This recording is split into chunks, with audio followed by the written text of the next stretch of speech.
Hello नमस्ते good morning smart जिकेको आजको यो क्लासमा पनि तपाईहरु सबैजनालाई स्वागत छ। आज 2079 असार महिनाको 5 गते खास गरेर नेपालको संविधान भन्ने जुन टपिक छ तपाईले लोक सेवा आयोगको लागि चाहे फर्स्ट पेपरको प्रिपरेसन गर्नुहोस् चाहे सेकेन्ड पेपर थर्ड पेपर अर्थात् पहिलो चरण या दोस्रो चरण जुनसुकै चरणको तपाईले परीक्षाको तयारी गर्दै गर्दा नेपालको संविधानबाट धेरै प्रश्नहरू सोधिरहेको हुन्छ। गुड मर्निङ भन्नुभएको छ सबैजनालाई गुड मर्निङ। आजको यो क्लासमा गुड मर्निङ भन्दा मैले स्वागत गर्दै सुरु गरेँ। म आजको यो क्लासमा तपाईलाई नेपालको संविधान भन्ने टपिक पढाउँछु। चाहे तपाईँ निजामती सेवाको तयारी गर्दै गर्नुहोस्, खरिदार, नायब सुब्बा, त्यस्तै गरेर शाखा अधिकृत या अझै त्योभन्दा माथि उपसचिव सो सरहको परीक्षा, त्यसमा पनि नेपालको संविधानबाट सोधिरहेका हुन्छन्। र यसका साथसाथै तपाईले ब्याङ्किङ अर्थात् वित्तीय क्षेत्रसँग सम्बन्धित सेक्टरहरूको बारेमा, सुरक्षा निकाय लगायतका अन्य विभिन्न क्षेत्रहरूको तयारी गर्दै गर्दा नेपालको संविधानबाट सोधिन्छ। त्यसैले ओभरअलमा नेपालको संविधानबाट के कस्ता प्रश्नहरू फर्स्ट पेपर अर्थात् पहिलो चरणमा तपाईले वस्तुगत सन्दर्भमा सोधिन्छ भन्ने विषयमा केन्द्रित रहेर हामी नेपालको संविधानको टपिकमा हेर्नेछौँ 2-4 दिन। सबैभन्दा पहिला नेपालको संविधान अर्थात् संविधान भनेको के हो म थोरै कुरा तपाईलाई बताउँ। विषयगत कुरामा आउँछ तर थोरै संविधान भन्नाले के बुझिन्छ भन्ने सन्दर्भलाई हेर्दा संविधान राज्य सञ्चालनको आधार हो। यसलाई अर्थात् संविधानलाई सरकारको बडापत्र एज चार्टरको रूपमा पनि लिइने गरिन्छ। अर्थात् संविधान जस्तो छ उक्त मुलुकको सरकार त्योभन्दा माथि अर्थात् त्योभन्दा उत्कृष्ट हुन सक्दैन भन्ने मान्यता पनि रहिआएको छ। तर फेरि संविधान जति उत्कृष्ट छ उक्त मुलुकको सरकार पनि त्यत्तिकै उत्कृष्ट छ अर्थात् हुन्छ चाहिँ भन्न सकिँदैन। खास गरेर संविधानले शासक र शासित बीचमा शक्ति सन्तुलनको कार्य गर्दछ र त्यस्तै गरेर यो देशको शासन व्यवस्थाका खाका कोर्ने राजनीतिक तथा कानुनी दस्तावेज हो अर्थात् पोलिटिकल र लिगल डकुमेन्ट हो। पोलिटिकल डकुमेन्ट अर्थात् राजनीतिक दस्तावेज यो अर्थमा हो कि संविधान राजनीतिले निर्माण गर्दछ र यसले राजनीतिलाई दिशानिर्देश अर्थात् गाइडलाइन गर्दछ भने त्यस्तै गरेर यो कानुनी दस्तावेज हो किनभनेदेखि संविधान देशको मूल कानुनको शीर्ष स्थानमा रहेको हुन्छ। अर्थात् संविधान भन्दा माथि अन्य कुनै पनि कानुन हुँदैन। संविधानले राज्य शक्तिको प्रयोग गर्ने विधि र प्रक्रियाको निर्धारण गर्दछ र त्यस्तै गरेर संविधान सरकार र जनता बीचको सम्बन्धलाई परिभाषित गर्ने आज डकुमेन्टको रूपमा दस्तावेजको रूपमा रहेको हुन्छ। यति मात्रै भनौँ मैले संविधान भनेको के हो भन्ने कुरा धेरै नबताउँ। परीक्षामा संविधान भनेको के हो भन्ने कुरा चाहिँ विषयगत तर्फको प्रश्न भयो। नेपालको संविधानको विशेषताहरू लेख्नुहोस्, नेपालको संविधानको सन्दर्भमा यसका कमजोरीका पक्षहरू के रहेका छन् समीक्षात्मक तरिकाले प्रस्तुत गर्नुहोस्। यो चाहिँ विषयगत पाटोतर्फ भयो। वस्तुगत सन्दर्भलाई मध्यनजर गर्दै हामीले तयारी गर्नुपर्दा नेपालको संविधानको एज अ पृष्ठभूमि ब्याकग्राउन्ड सिधै नेपालको संविधानभित्र कतिवटा भाग धारा र अनुसूची रहेका छन् तीभित्र के छन् भन्ने कुरा हेर्नुभन्दा पनि यसका निर्माण अर्थात् संविधान निर्माणका आधारहरू के छन् भन्ने कुरालाई हामीले मध्यनजर गर्न जरुरी छ। किनभनेदेखि योभन्दा अगाडिका परीक्षाहरूमा पनि यसबाट सोधिएको छ यो संविधान निर्माणका आधारहरूबाट। त्यसैले म थोरै यसको बारेमा तपाईलाई बताउँछु। नेपालको संविधान निर्माणका आधारहरू भनौँ, निर्माणका आधारहरू अर्थात् नेपालको संविधान घोषणा त भयो। नेपालको संविधान घोषणा हुनुभन्दा अगाडि पनि यो निर्माणको सन्दर्भमा विभिन्न घटनाहरू भएका छन् र सो सन्दर्भमा हामीले परीक्षाको लागि अलिकति मध्यनजर गर्नुपर्ने कुराहरू के हुन् त भन्दा म अलिकति यो लोकतन्त्र स्थापना यताका केही संवैधानिक घटना है फेरि यो समसामयिक तर्फ तपाईले हेर्नुहुन्छ पढ्नुहुन्छ र नेपालको इतिहास भन्ने टपिकसँग रिलेटेड रहेर तपाईले पढ्नुपर्ने हुन्छ। क्लियर आएको छैन भन्नुभएको छ, क्लियर आउनुपर्ने हो। 1 मिनेट है मैले यहाँबाट नि चेक गरौँ। यहाँ त एचडी क्वालिटी नै छ। यसो गर्नुहोस् तपाईको मोबाइलमा डिभाइसमा सेटिङमा गएर तपाईले त्यहाँको क्वालिटी भन्ने हुन्छ त्यसमा सेटिङ गर्नुहोस् त अनि त्यस पछाडि राम्रो देखिन्छ। अलिकति क्लियर त्यति धेरै क्लियर यहाँ पनि लगभग ठिकै छ। यतिको बुझिनु पर्ने हो। अझै पनि बुझिएन भने पछि हेरौँला। ओके यो भन्दै म विषयवस्तुतर्फ लागे। नेपालको संविधान निर्माणका आधारहरू जस्तै सबैभन्दा पहिलो कुरा हेर्ने भने त मैले अगाडि पनि तपाईँलाई बताएँ, यो चाहिँ राजनीतिक घटनाक्रमको सन्दर्भमा तपाईँले हेर्नुहुन्छ धेरै डिटेल्समा चाहिँ। खालि यो चाहिँ म संविधानसँग रिलेटेड रहेका तथ्यहरूलाई मात्र बताउँछु। सबैभन्दा पहिला विक्रम सम्वत 2062 मङ्सिर 7 गते 12 बुँदे राजनीतिक सहमति भयो। 2062 मङ्सिर महिनाको कति गते त भन्दा 7 गते, मङ्सिर महिनाको 7 गते 12 बुँदे राजनीतिक सहमति भयो। 12 बुँदे राजनीतिक सहमति भयो। 2062 मङ्सिर 7 गते 12 बुँदे राजनीतिक सहमति भयो।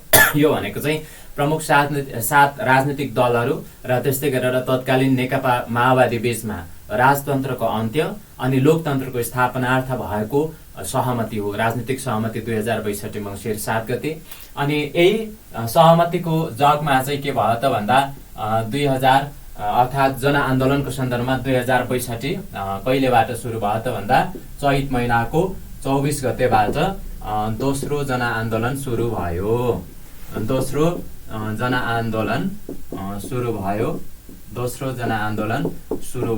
2062 चैत 24 गतेबाट यही सहमति अर्थात् 62 मङ्सिर 7 गतेको 12 बुँदे राजनीतिक सहमतिको जगमा चाहिँ दोस्रो जनआन्दोलन सुरु भयो। र त्यसै गरी त्यस पछाडि 2063 वैशाख 11 गते 2063 वैशाख 11 गते के भयो त भन्दा प्रतिनिधि सभाको पुनर्स्थापना भयो। प्रतिनिधि सभाको पुनर्स्थापना भयो। प्रतिनिधि सभाको पुनर्स्थापना 2063 वैशाख 11 गते भयो। त्यसैले हामी वैशाख 11 गतेले के को रूपमा मनाउँछौँ त भन्दा लोकतन्त्र दिवसको रूपमा मनाउँछौँ। भन्नाले 2063 वैशाख 11 गते पुनर्स्थापित प्रतिनिधि सभा भनेको 2059 मा जेठ 8 गते तत्कालीन राजा ज्ञानेन्द्रले के गरेका थिए त भन्दा हालका प्रधानमन्त्री शेरबहादुर देउवाको नेतृत्वमा गठित जुन थियो प्रतिनिधि सभा थियो अर्थात् त्यो बेलाको व्यवस्थापिका संसद के गर्यो त भन्दा विघटन गरिदिए र सोही विघटित प्रतिनिधि सभा चाहिँ वैशाख 11 गते पुनर्स्थापना भयो।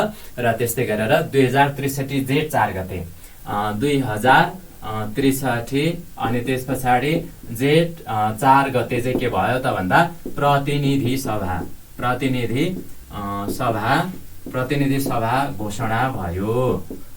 सभा घोषणा भयो। यसलाई चाहिँ प्रतिनिधि सभा घोषणा 2063 भनेर पनि चिनिन्छ। यसले चाहिँ नेपालले एज अ सेक्युलर स्टेटको रूपमा धर्मनिरपेक्ष राष्ट्रको रूपमा चाहिँ घोषणा गरेका थिए। लेखेको केही देखिएको छैन भनिएको छ, बुझिएको छैन। सबै साथीहरूले बुझ्नु भएको छैन, एकचोटि भन्नु होला है। धेरै साथीहरूले बुझिएको छैन भन्नुभयो, बुझिएको छैन भन्नुभएको रहेछ।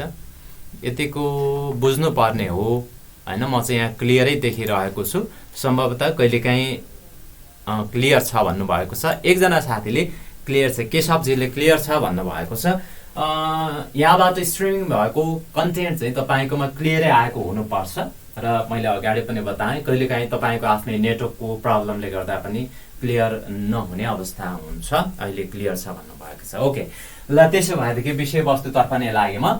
2063 जेठ 4 गते प्रतिनिधि सभा घोषणा भयो। यो प्रतिनिधि सभालाई अर्थात् एज अ म्याग्ना कार्टाको रूपमा पनि लिने गरिन्छ, किनभनेदेखि राजामा निहित रहेको अधिकारले जनतामा सारेको एज अ डकुमेन्टको रूपमा रहेको हुनाले, घोषणाको रूपमा रहेको हुनाले, प्लस यसले चाहिँ नेपालले एज अ सेक्युलर स्टेट धर्मनिरपेक्ष राष्ट्र घोषणा गरेको थियो। र यसै गरी अन्य घटनाहरूलाई, केही प्रमुख घटनालाई मात्र मैले हेरेँ। यो बीचमा अन्य धेरै राजनीतिक घटनाक्रमहरू छन्, समय सापेक्ष समसामयिक विषयको सन्दर्भमा तपाईँले ती कुराहरू पढ्नुपर्छ। 2063 मङ्सिर 5 गते याद छ। 2063 मङ्सिर 5 गते किन महत्त्वपूर्ण छ त भन्दा यो घटना चाहिँ विस्तृत शान्ति सम्झौता भयो। 2063 मङ्सिर 5 गते सरकारसँग तत्कालीन नेकपा माओवादीलाई शान्ति प्रक्रियामा ल्याउनका लागि भएको। यो विगतमा चाहिँ धेरै सोधिरहेको हुन्थ्यो यो होइन, अहिले पनि कहिलेकाहीँ सोधिन सक्छ। विक्रम सम्वत 2063 मङ्सिर 5 गते विस्तृत शान्ति सम्झौता भएको थियो।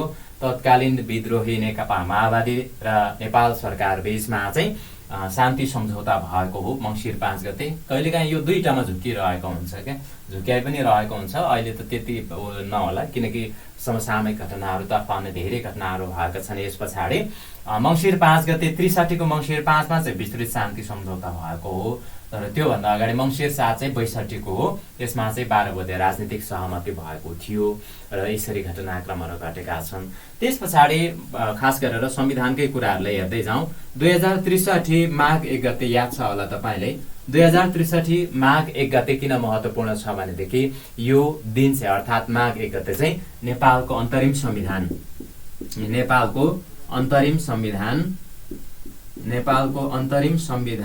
2063 नेपालको अन्तरिम संविधान 2063 चाहिँ के गरेको थियो त भन्दा जारी गरिएको थियो। 2063 नेपालको अन्तरिम संविधान 2063 जारी गरिएको थियो। तपाईँले थाहा होला हालसम्मको संविधानहरूलाई हेर्ने भनेदेखि पहिलो लिखित संविधान चाहिँ नेपालको शासन विधान 2007 भयो। नेपालको जुन यो 2007 को संविधान थियो, 2007 को संविधान चाहिँ कार्यान्वयन भएको नेपालको अन्तरिम शासन विधान पछाडि अर्थात् 2007 को संविधान चाहिँ कार्यान्वयन भएको पहिलो। त्यस पछाडि दोस्रोमा नेपालको संविधान नेपाल अधिराज्यको संविधान 2015, त्यस पछाडि नेपालको संविधान 2019, नेपाल अधिराज्यको संविधान 2047, नेपालको अन्तरिम संविधान 2063 र नेपालको हालको संविधान अर्थात् नेपालको संविधान। यसरी नेपालको संवैधानिक इतिहास क्रमिक रूपले विकास हुँदै आएको देखिन्छ। र 2063 मङ्सिर 22 गते 2063 मङ्सिर 22 गते यो चाहिँ किन महत्त्वपूर्ण छ भनेदेखि 2063 मङ्सिर 22 गते चाहिँ सेना व्यवस्थापनमा चाहिँ सम्झौता भएको थियो। नेकपा माओवादी र नेपाल सरकार बीच सेना व्यवस्थापनमा सम्झौता भएको। किनकि शान्ति प्रक्रियालाई तार्किक निष्कर्षमा पुग्ने अर्थात् पुर्याउने सम्झौताको रूपमा यसलाई लिन सकिन्छ। 2063 मङ्सिर 22 गते भएको थियो। र अर्को चाहिँ पछिल्लो पटक केही योभन्दा अगाडि मलाई ठ्याक्कै थाहा त भएन, तर सोधिएर चाहिँ कसरी यसलाई सोधेको छ भनेदेखि नेपालमा अनमिनको स्थापना अर्थात् United nations mission in Nepal भनेर 2063 माघ 9 गते 2063 माघ महिनाको 9 गते चाहिँ के भएको थियो त भन्दा नेपालमा मैले चाहिँ यहाँ सर्टकटमै तपाईँले बुझ्ने गरी नै लेखेँ।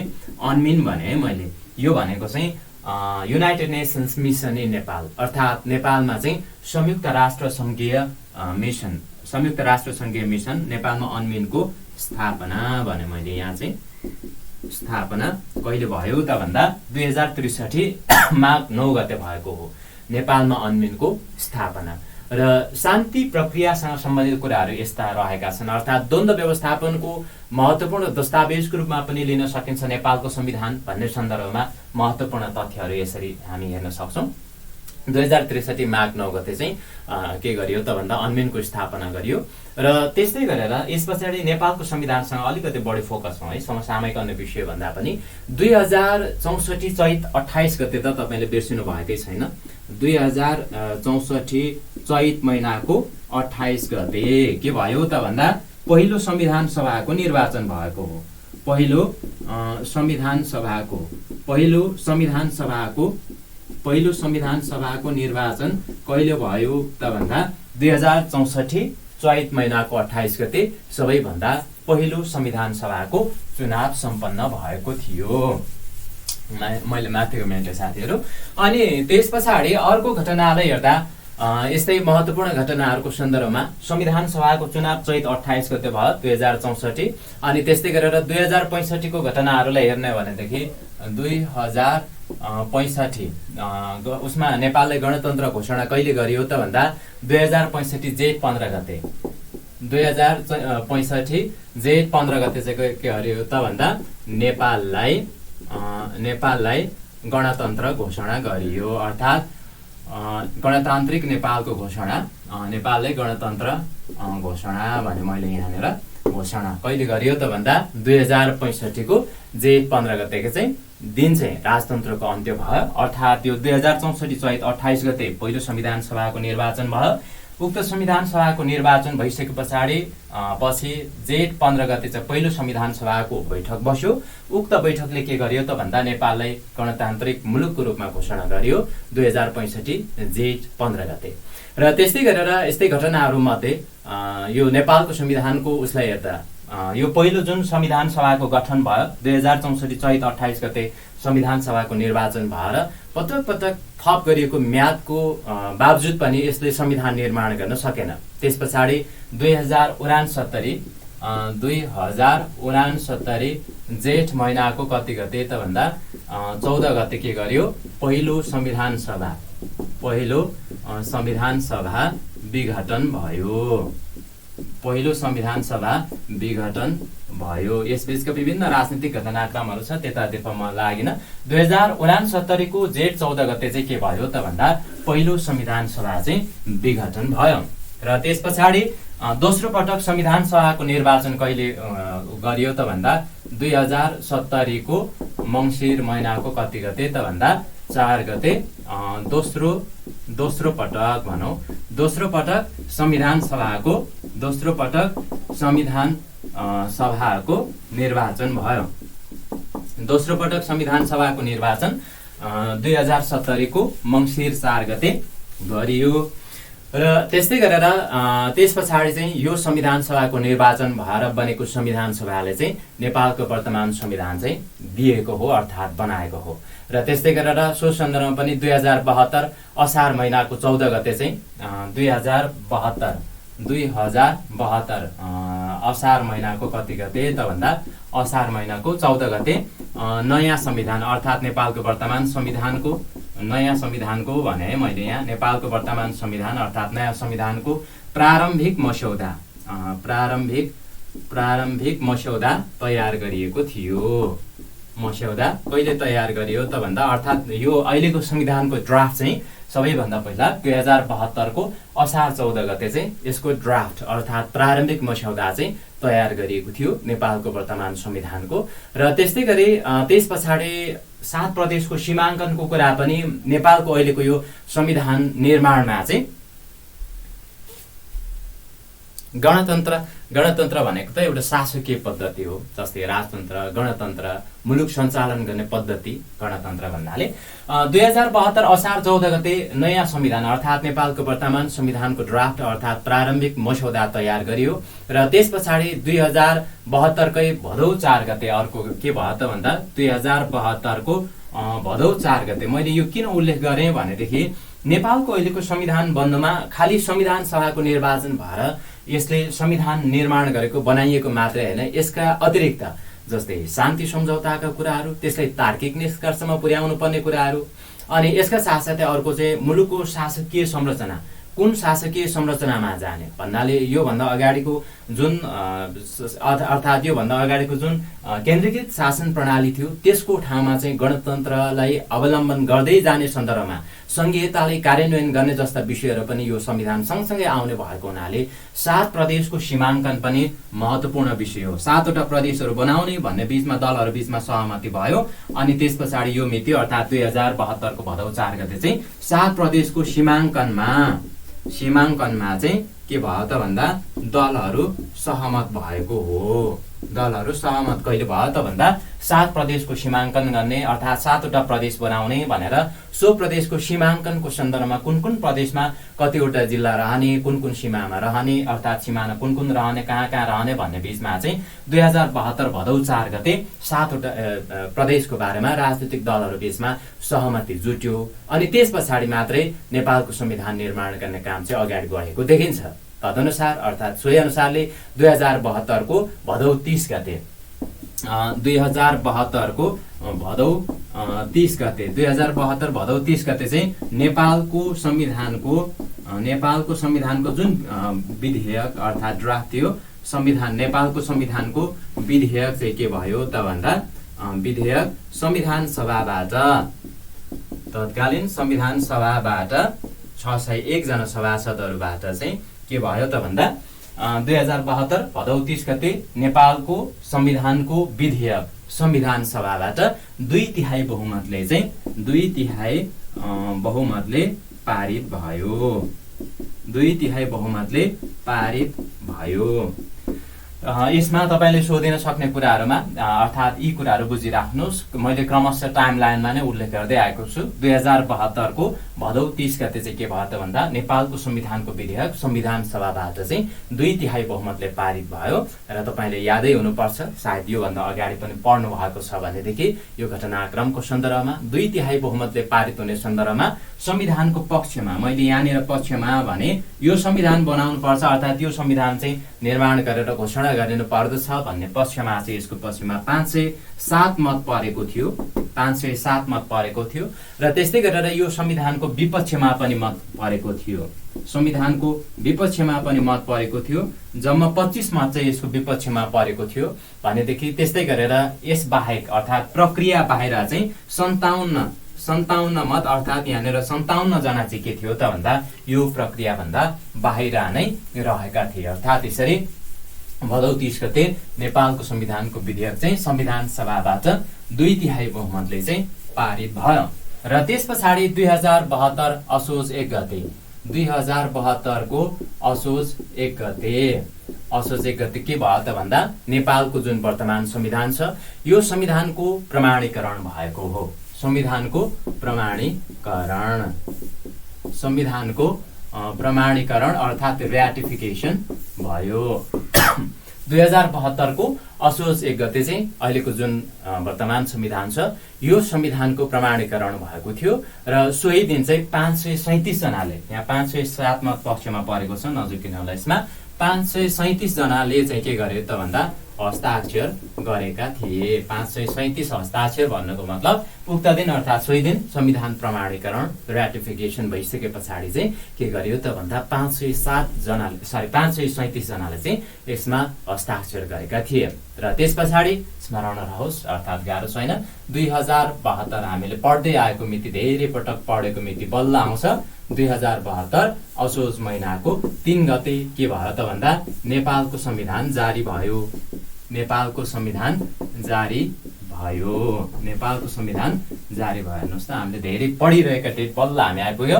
2072 असोज 3 गते नेपालको संविधान जारी भयो। यतिमा मात्र अडिँदैन, लोकसेवाले सोधिँदा चाहिँ विगतका परीक्षाहरूको ट्रेन्डलाई हेर्ने हो भने कसरी सोधेका छन् त भन्दा नेपालको संविधान जारी 2072 असोज 3 गते याद गरिएकै कुरा र कहिलेकाहीँ ठ्याक्कै अङ्ग्रेजी डेटबाट, इङ्ग्लिस डेटबाट पनि सोधिरहेको हुन्छ। 2015 20 सेप्टेम्बर 2015 स्मरण रहोस्, कहिलेकाहीँ इङ्ग्लिस डेटमा झुकेला सोधिन सक्छ, सोधिएका छन्।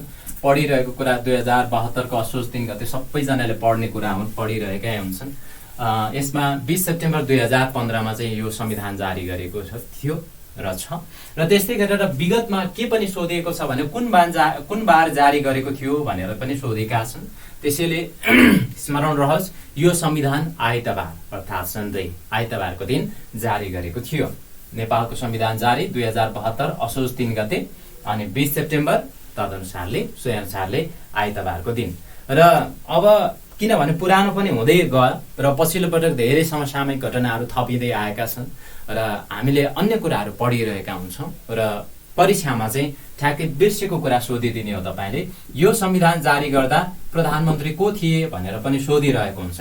प्रधानमन्त्री चाहिँ स्वर्गीय सुशील कोइराला, नेपाली कांग्रेसका तत्कालीन सभापति सुशील कोइराला चाहिँ के थिए त भन्दा उनी चाहिँ यो संविधान जारी गर्ने बेला प्रधानमन्त्री रहेका थिए र त्यस्तै गरेर राष्ट्रपति डाक्टर रामवरण यादव रहेका थिए। मुख्यतः सोधियो भने कहिलेकाहीँ यो प्रधानमन्त्रीको सन्दर्भबाट पनि सोधिरहेको देखिन्छ। प्रधानमन्त्री चाहिँ सुशील कोइराला रहेका थिए। यसरी संविधान जारी भयो अनि त्यस पछाडि अब अन्य कुराहरू त छँदैछ, आइहाल्छ। यसमा एमेन्डमेन्टको कुरालाई पनि हेरौँ, संशोधनका कुरालाई। हालसम्म नेपालको संविधान कति पटक संशोधन भइसकेको छ त भन्दा 2 पटक नेपालको संविधान, अहिलेको वर्तमान संविधान 2 पटक संशोधन भइसकेको छ। यो 2 पटक संशोधन हुने सन्दर्भमा पहिलो संशोधन कहिले भयो भनेर सोधियो भने चाहिँ 2072 को माघ 9 गते पहिलो संशोधन भएको हो। हालपटक 2 पटक संशोधन भयो। पहिलो संशोधन 2072 माघ 9 गते संशोधन भयो र खास गरी यसमा चाहिँ राज्यका निकायमा चाहिँ समानुपातिक समावेशिताको आधारमा सहभागिता गराउने तथा निर्वाचन क्षेत्र निर्धारण गर्ने क्रममा अर्थात् नेपाललाई 165वटा निर्वाचन क्षेत्रमा उ गरिएको छ हैन। सो सन्दर्भमा चाहिँ जनसङ्ख्याको अनुपातले अर्थात् पपुलेसनको रेसियोलाई पनि मुख्य आधार बनाउने अर्थात् मानेर निर्धारण गर्ने भनेर चाहिँ यो पहिलो संशोधनले 2072 को माघ 9 गते पहिलो संशोधनले गरेको छ। अनि त्यस पछाडि अर्को दोस्रो संशोधन कहिले भयो त भन्दा नेपालको संविधानमा रहेको जुन उ छ नेपालको संविधान अर्थात् नेपाल सरकारको इम्ब्लेम अर्थात् नेपाल सरकारको खास गरेर 2000 कहिले त भन्दा 77 को जेठ 31 गते 2077 को जेठ 31 गते यसमा चाहिँ खास गरेर नेपालको संविधानको अनुसूची 3 मा रहेको छ नेपाल सरकारको निशाना छाप। उक्त निशाना छापमा चाहिँ नेपालको अहिलेको जुन अध्यावधिक गरेको नयाँ नक्सा रहेको छ उक्त अध्यावधिक नयाँ नक्साले रिप्लेस गर्नको लागि पुरानोलाई रिप्लेस गर्नको लागि भनेर अनुसूची 3 मा रहेको निशाना छापलाई चाहिँ परिवर्तन गर्नको लागि भनेर संशोधन भएको हो 2077 जेठ 31 गते। र त्यस्तै गरेर यो संशोधन भएर चाहिँ राजपत्रमा कहिले प्रकाशित भएको थियो त भन्दा 2077 कै जेठ अगाडि नै भन्दा पनि यस्तो चाहिँ गरौँ अहिले मैले यति मात्र बताएँ। पहिलो संशोधन 2072 माघ 9 गते अनि त्यस पछाडि दोस्रो संशोधन 2077 जेठ 31 गते के गरेको थियो त भन्दा यसरी संशोधन गरियो। र त्यस पछाडि भन्नाले जुन नेपालको नयाँ नक्सा छ तपाईलाई थाहा हुनुपर्छ नेपालको नयाँ नक्साको सन्दर्भमा चाहिँ कहिले त भन्दा जेठ 9 गते चाहिँ के गरेको थियो त भन्दा राजपत्रमा प्रकाशित गरिएको थियो जेठ 9 गते। र उक्त नक्साले चाहिँ के गर्यो त भन्दा नेपाल सरकारको जुन निशान छाप रहेको छ यसलाई रिप्लेस चाहिँ 2077 जेठ 31 गते गर्ने गरी यसरी हालसम्म 2 पटक संविधान संशोधन भएका छन्। संशोधनको कुरा बताएँ। अब चाहिँ म संविधानको विषयवस्तुतर्फ प्रवेश गर्छु साथीहरू।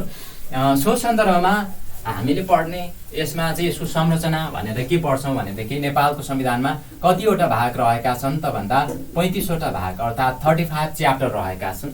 अब हामीले पढ्ने यो भित्रको कुराहरू भनेको यति हो, धेरै छैन, खालि 35वटा भाग मात्रै रहेका छन्।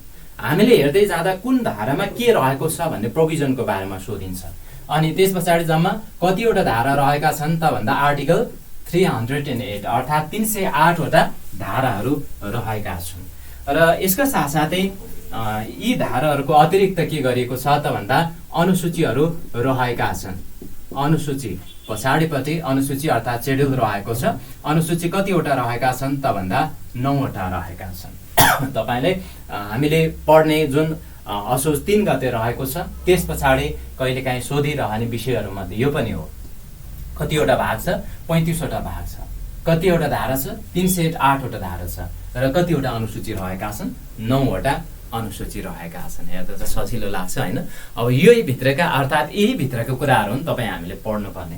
सबैभन्दा पहिला तपाईलाई यसमा फर्स्ट पेपरमा सोधिँदा चाहिँ अब यो भागहरू भित्रका कुराहरू बिस्तारै आइहाल्छ। कुन भागमा के रहेको छ भनेर सोधिन्छ। यो 1 भनेको चाहिँ भाग 1 भन्ने तपाईले बुझ्नुहोस्। यसमा खासै गाह्रो कुरा छैन। प्रारम्भिक भन्ने रहेको छ, प्रिलिमिनरी प्रारम्भिक रहेको छ भाग 1 मा। त्यो भित्र के आउँछ भन्ने कुरा चाहिँ अहिले पछि म तपाईलाई बताउँछु। अहिले चाहिँ खाली सरसर्ती तपाईले हेर्दै जानुस्, याद छ भनेदेखि सम्झिँदै जानुस्। भाग 2 मा के सम्बन्धीको व्यवस्था रहेको छ त भन्दा नागरिकता सम्बन्धीको व्यवस्था रहेको छ अर्थात् सिटिजनशिप सम्बन्धीको व्यवस्था भाग 2 मा रहेको छ। त्यस पछाडि भाग 3 मा के सम्बन्धी व्यवस्था छ भनेर सोधिएको सन्दर्भमा मौलिक हक, फन्डामेन्टल राइट्स हैन, मौलिक हक र त्यस्तै गरेर कर्तव्यको सन्दर्भमा उल्लेख गरिएको छ। धारा 16 देखि 48 सम्म छ मौलिक हक। धारा 48 मा नागरिकको कर्तव्य भनेर उल्लेख गरिएको छ हैन। जम्मै धारा 16 देखि 46 सम्मको कुरा चाहिँ मौलिक हककै रूपमा रहेका छन्। जम्मा 31 वटा छन्। अहिले पछि हेरौँला। अनि त्यस पछाडि यसमा अर्कोमा चाहिँ भाग 4 मा के छ त भन्दा राज्यका निर्देशक सिद्धान्त, राज्यका निर्देशक सिद्धान्त नीति तथा दायित्वहरू, राज्यको निर्देशक सिद्धान्त नीति तथा दायित्वहरू भनेर उल्लेख गरिएको छ। भाग 4 मा के राज्यको नीतिहरू के हुने, यसमा विभिन्न नीतिहरू रहेका छन् हैन। क देखि ड सम्म रहेको छ। ती कुराहरूको सन्दर्भमा हेर्दा चाहिँ राज्यको निर्देशक सिद्धान्त नीति तथा दायित्वहरू अर्थात् directive principles, policies and obligations of the state भनेर यो सम्बन्धमा भाग 4 मा उल्लेख रहेको छ। अनि त्यस पछाडि भाग 5 मा चाहिँ के छ त भन्दा राज्यको संरचना कस्तो हुने, राज्यको संरचना, संघीय सरकार, प्रदेश सरकार र स्थानीय सरकार, सङ्घ, प्रदेश र स्थानीय गरेर 3 तहमा हुने। अनि त्यस पछाडि सँगसँगै राज्य शक्तिको बाँडफाँड भनिएको छ। राज्य शक्तिको बाँडफाँड संविधानमा तपाईलाई विषयगत तर्फ पनि कहिलेकाहीँ वस्तुगत तर्फ पनि महत्त्वपूर्ण कुरा चाहिँ यो हो, जसमा चाहिँ अनुसूची 5 देखि 9 सम्म चाहिँ विभिन्न अर्थात् नेपाल सरकारको अधिकार चाहिँ नेपाल सरकार भन्नाले संघीय सरकार, प्रदेश सरकार र स्थानीय सरकारको अधिकार चाहिँ यसमा स्पष्ट ढङ्गले चाहिँ के गरेको छ त भन्दा बाँडफाँड गरिएको छ। र त्यस्तै गरेर राज्य शक्तिको बाँडफाँडको सन्दर्भमा अनुसूची 5 मा चाहिँ संघीय सरकारको अधिकारहरू के हुने, अनि त्यस पछाडि अनुसूची 6 मा चाहिँ प्रदेश सरकारको अधिकारहरू के हुने, अनि त्यस पछाडि अनुसूची 7 मा चाहिँ सङ्घ र प्रदेशको कन्करेन्ट पावर भनेर छ, अर्थात् साझा अधिकारको रूपमा चाहिँ उल्लेख गरिएको छ। र त्यस्तै गरेर अनि अनुसूची 8 मा चाहिँ क्रमशः अनुसूची 8 र 9 मा चाहिँ उसको सङ्घ, प्रदेश र स्थानीय तहको अधिकार, र त्यस पछाडि अनुसूची 9 मा चाहिँ सङ्घ, प्रदेश र स्थानीय तहको साझा अधिकार भनेर यसरी उल्लेख गरेको छ। तिनको बारेमा अहिले पछि पनि हामी सरसर्ती हेर्छौँ। यसरी भाग 5 भित्र पर्ने कुराहरू, ती कुराहरू तपाईँले यी कुराहरू हेर्नुपर्छ। राष्ट्रपति र उपराष्ट्रपति सम्बन्धीको व्यवस्था कतिमा छ भन्यो भने चाहिँ भाग 6 मा हो। राष्ट्रपति / उपराष्ट्रपति भने मैले, राष्ट्रपति तथा उपराष्ट्रपति सम्बन्धीको व्यवस्था चाहिँ भाग 6 मा रहेको छ। र त्यस्तै गरेर भाग 7 मा चाहिँ अब हामी यहाँनिर राष्ट्रपति, उपराष्ट्रपति, राज्यको सम्बन्ध ती कुराहरूमा लाग्यौँ। अनि भाग 7 मा चाहिँ के सम्बन्धीको व्यवस्था छ त भन्दा अर्को चाहिँ सङ्घीय कार्यपालिका सम्बन्धी व्यवस्था रहेको छ। सङ्घीय कार्यपालिका अर्थात् प्रधानमन्त्रीसँग कार्यकारी प्रधानमन्त्री हुने व्यवस्था छ। कार्यकारी प्रधानमन्त्री हुने सन्दर्भमा प्रधानमन्त्रीको निर्वाचन अर्थात् नियुक्ति कसरी हुन्छ र प्रधानमन्त्रीको अन्य व्यवस्थाहरू के रहेका छन्, ती कुराहरू चाहिँ यस अन्तर्गत आउँछ कार्यपालिका। र त्यस पछाडि 8 मा चाहिँ सङ्घीय व्यवस्थापिकाको सन्दर्भमा उल्लेख रहेको छ। सङ्घीय व्यवस्थापिका नेपालको संविधानले द्विसदनात्मक व्यवस्थापिका अर्थात् बाइल्याटरल लेजिस्लेचरको चाहिँ के गरेको छ त भन्दा व्यवस्था गरेको छ, जसमा चाहिँ 2वटा सदनहरू, एउटा तल्लो सदनको रूपमा प्रतिनिधि सभा र माथिल्लो सदनको रूपमा राष्ट्रिय सभा। डिटेल्समा अहिले पछि पनि चर्चा गरौँला। भाग 8 मा सङ्घीय व्यवस्थापिका रहेको छ। त्यसै गरी भाग 9 मा के सम्बन्धी व्यवस्था छ त भन्दा सङ्घीय व्यवस्थापन कार्यविधि। सङ्घीय व्यवस्थापन कार्यविधि भन्नाले व्यवस्थापिकाको काम भनेको के हो त भन्दा ऐन कानुन बनाउने हो, सोको लागि विधेयक प्रस्तुत गर्ने तरिकाहरू के कसरी प्रस्तुत गर्ने, के कसरी गर्ने भन्ने कुराहरू चाहिँ यो सङ्घीय व्यवस्थापिकाको सन्दर्भमा चाहिँ व्यवस्थापन कार्यविधिभित्र उल्लेख रहेको छ। र त्यस्तै गरेर अर्को चाहिँ सङ्घीय आर्थिक कार्यप्रणाली। सङ्घीय आर्थिक कार्यप्रणाली सरकारले सञ्चालन गर्ने अर्थात् नेपाल सरकारले गर्ने सम्पूर्ण आर्थिक गतिविधिहरूसँग सम्बन्धित कुराहरूले निर्देशित गर्नका लागि भाग 10 मा सङ्घीय आर्थिक कार्यप्रणाली रहेको छ। भाग 11 मा त्यस पछाडि न्यायपालिकासँग सम्बन्धित कुराहरू रहेका छन्। 3 तहको एकीकृत न्यायपालिका रहने, सबैभन्दा माथिल्लो तहमा सर्वोच्च अदालत एज अ अभिलेख अदालतको रूपमा पनि रहने, र त्यस्तै गरेर यसका साथसाथै अनि त्यस पछाडि उच्च अदालत र जिल्ला अदालतसँग सम्बन्धित अन्य अदालतसँग सम्बन्धित कुराहरू रहेका छन्। स्थानीय तहमा पनि जनताको घर दैलोमा चाहिँ के छ त भन्दा उपप्रमुखको या उपाध्यक्षको संयोजकतामा चाहिँ एउटा न्यायिक समिति गठन हुने व्यवस्था, यी कुराहरू न्यायपालिकाको सन्दर्भमा छ। र त्यस्तै गरेर अर्को नेपाल सरकारलाई के गर्दछ त भन्दा कानुनी राय प्रदान गर्नको लागि चाहिँ महान्यायाधिवक्ता अटर्नी जेनरल भनिन्छ, एटर्नी जेनरलको व्यवस्था चाहिँ भाग 12 मा रहेको छ। भाग 12 मा एटर्नी जेनरल अर्थात् महान्यायाधिवक्ता रहने भन्ने व्यवस्था छ।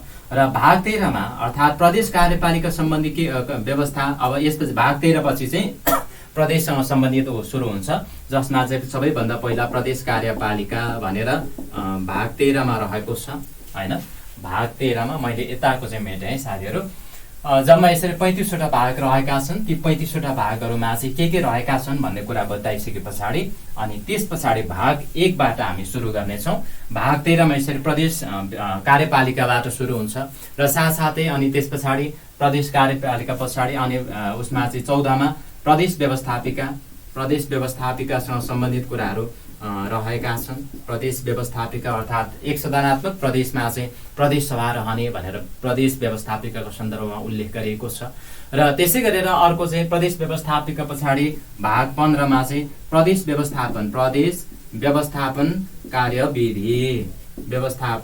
कार्यविधिसँग सम्बन्धित कुराहरू उल्लेख रहेका छन्। जसरी सङ्घीय सरकारले आफ्नो विधेयक प्रस्तुत गर्ने तरिका, ऐन कानुन पारित गर्ने बनाउने तरिका रहेको छ, प्रदेशमा पनि सेम सोही प्रयोजनका लागि भनेर प्रदेश व्यवस्थापन कार्यविधि भाग 15 मा रहेको छ।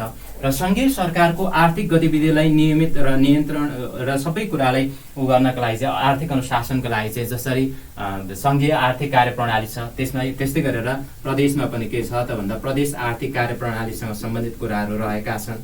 आर्थिक कार्यप्रणाली यस अनुसारले चाहिँ प्रदेशमा एउटा सञ्चित कोष रहने, स्थानीय तहको पनि त्यस्तै छ, सो सन्दर्भमा स्थानीय सञ्चित कोष रहने, त्यस्तै प्रदेशको हकमा प्रदेश आर्थिक कार्यप्रणालीभित्र एउटा प्रदेश सञ्चित कोष रहने र त्यसमा व्यवहार हुने रकमहरू, त्यसबाट खर्च गर्न मिल्ने रकमहरू के छन् भन्ने कुराहरू चाहिँ यसरी रहेका छन्। र भाग 13 देखि भाग कतिसम्म 16 सम्म यसरी प्रदेशसँग सम्बन्धित कुराहरू रहेको छ। अनि त्यस पछाडि भाग 17 बाट चाहिँ फेरि के सुरु हुन्छ त भन्दा स्थानीय तहको सुरु हुन्छ, जसमा यहाँनिर हामीले प्रदेश कार्यपालिका हेऱ्यौँ भनेदेखि यहाँ चाहिँ स्थानीय कार्यपालिकासँग सम्बन्धित व्यवस्थाहरू रहेका छन् भाग 17 मा। र त्यस्तै गरेर भाग 18 मा स्थानीय कार्यपालिका पछि व्यवस्थापिका कुरा आउने भइहाल्यो। स्थानीय व्यवस्थापिका, गाउँसभा, नगरसभा यिनीहरूले चाहिँ व्यवस्थापिकाको रूपमा काम गर्छ स्थानीय तहमा, हैन। अनि त्यस्तै गरेर भाग 19 मा के सम्बन्धी व्यवस्था छ त भन्दा स्थानीय आर्थिक कार्यप्रणाली, यहाँनिर हामीले प्रदेश आर्थिक कार्यप्रणाली हेऱ्यौँ, त्यस्तै गरेर भाग 19 मा के छ त भन्दा स्थानीय आर्थिक कार्यप्रणालीसँग सम्बन्धित प्रणालीसँग सम्बन्धित कुराहरू यसभित्र रहेका छन्। अनि त्यस्तै गरेर भाग 20 मा के सम्बन्धी व्यवस्था छ त भन्दा यो सङ्घ, प्रदेश र स्थानीय तहबीचको अन्तर सम्बन्ध, सङ्घ अनि त्यस पछाडि प्रदेश र स्थानीय सङ्घ, प्रदेश र स्थानीय तहबीचको अन्तर सम्बन्ध भनेर यो 3 तहको सम्बन्धलाई कसरी व्यवस्थित गर्ने भन्ने सन्दर्भमा योसँग सम्बन्धित प्रोभिजनहरू चाहिँ यो भाग 20 भित्र रहेको छ। अर्थात् यसमा चाहिँ इन्टर रिलेसन कसरी कायम गर्ने भनेर खास गरेर फेडरेसन अनि त्यस्तै गरेर प्रोभिन्स अर्थात् स्टेट र त्यस्तै गरेर लोकल लेभलको सम्बन्धलाई चाहिँ कसरी व्यवस्थित गर्ने भन्ने जस्ता कुराहरू यसभित्र रहेका छन्। त्यसै गरी भाग 21 मा अर्थात् तपाईँलाई सोधिन सक्छ नेपालको संवैधानिक निकायहरूको सन्दर्भमा ती संवैधानिक अङ्गहरूको सन्दर्भमा भाग 21 बाट सुरु हुन्छ। मैले यहाँनिरबाट संक्षिप्तमा लेखेँ, अख्तियार दुरुपयोग अनुसन्धान आयोग भनेर। अख्तियार दुरुपयोग अनुसन्धान आयोग यसको स्थापना अर्थात् विभिन्न संवैधानिक निकायहरूको व्यवस्था गरेको छ। ती संवैधानिक निकायहरूको सन्दर्भमा पहिलोमा यहाँनिर अख्तियार दुरुपयोग अनुसन्धान आयोग भनेर व्यवस्था गरिएको छ भाग 21 मा। त्यस्तै गरेर भाग 22 मा महालेखा परीक्षक सम्बन्धी व्यवस्था रहेको छ। महालेखा परीक्षक सम्बन्धी व्यवस्था रहेको छ। तपाईँले जुनबाट नै सोधिन सक्छ उसको सम्बन्धमा राष्ट्रपति र उपराष्ट्रपतिको सम्बन्ध नेपालको संविधानको भाग देखाएको कतिमा रहेको छ, हैन, सजिलो छ, यसरी पनि सोधिन सक्छ। अथवा महालेखा परीक्षक सम्बन्धी व्यवस्था नेपालको संविधानको भाग कतिमा रहेको छ, भागसँग सम्बन्धित कुरा सोधियो भने त्यसरी सोधिन सक्छ, सजिलो तरिकाले सोध्दा। नभएदेखि कहिलेकाहीँ तपाईँले म्याच द फलोइङबाट पनि सोधिन सक्छ, अर्थात् जोडा मिलाउबाट, यसरी पनि विगतको परीक्षाहरूमा सोधिएको देखिएको छ भाग 22 मा महालेखा परीक्षक। र त्यस्तै गरेर महालेखा परीक्षकसँग सम्बन्धित व्यवस्थापछि अन्य संवैधानिक निकायहरूको सन्दर्भमा जस्तै तपाईँले परीक्षाको तयारी गर्दै हुनुहुन्छ, यहीसँग सम्बन्धित अर्थात् बजारबाट खास गरेर दक्ष जनशक्तिलाई चाहिँ सार्वजनिक निकायहरूमा चाहिँ प्रवेश गराउनका लागि परीक्षा लिने अनि त्यसै गरेर अन्तर्वार्ता लिने र सिफारिस गर्ने जस्ता प्रयोजनका लागि लोकसेवा आयोगको व्यवस्था गरिएको छ। अनि त्यस पछाडि लोकसेवा आयोग पछाडि त्यस्तै गरेर अहिले स्थानीय तहको निर्वाचन सम्पन्न भएको छ। त्यस्तै गरेर स्थानीय अनि त्यस पछाडि प्रदेश र सङ्घीय सरकारको निर्वाचन गर्ने सन्दर्भमा निर्वाचन आयोगको व्यवस्था गरिएको छ। निर्वाचन आयोग सम्बन्धी सम्पूर्ण व्यवस्था भाग 24 भित्र रहेको छ। र त्यस्तै गरेर उसमा भाग 25 मा चाहिँ राष्ट्रिय मानव अधिकार आयोग, राष्ट्रिय मानव अधिकार आयोग भनेर यो आयोगसँग सम्बन्धित अर्थात् मानव अधिकारसँग सम्बन्धित सम्पूर्ण व्यवस्थाहरू यो भाग 25 भित्र रहेको छ। अनि त्यस पछाडि भाग 26 मा रहेको छ यो जुन राष्ट्रिय प्राकृतिक स्रोत तथा वित्त आयोग भनेर रहेको छ, नेसनल ह्युमन राइट्स भन्दा पछाडि चाहिँ खास गरेर जुन नेचुरल रिसोर्सेसहरू रहेको छ, यीसँग सम्बन्धित कुराहरू चाहिँ नेपाल सरकारले, जस्तै नेपाल सरकारले विभिन्न अनुदानहरू दिइरहेको हुन्छ। ती अनुदान दिने सन्दर्भमा चाहिँ यो राष्ट्रिय प्राकृतिक स्रोत तथा वित्त आयोगले सिफारिस गरेको आधारमा चाहिँ नेपाल सरकारले प्रदान गर्दछ। 26 मा चाहिँ राष्ट्रिय प्राकृतिक स्रोत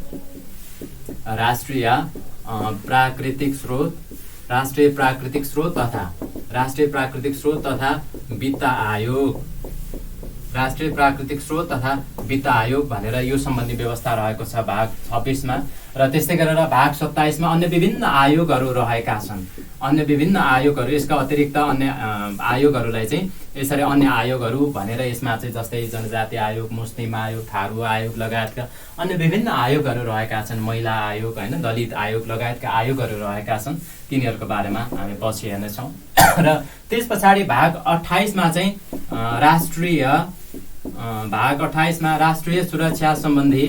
राष्ट्रिय सुरक्षा सम्बन्धीका व्यवस्थाहरू रहेका छन्। राष्ट्रिय सुरक्षा सम्बन्धी व्यवस्था कतिमा रहेको छ त भन्दा भाग 28 मा रहेको छ। प्रोभिजन अफ द नेसनल सेक्युरिटीसँग सम्बन्धित कुराहरू भाग 28 मा रहेको छ।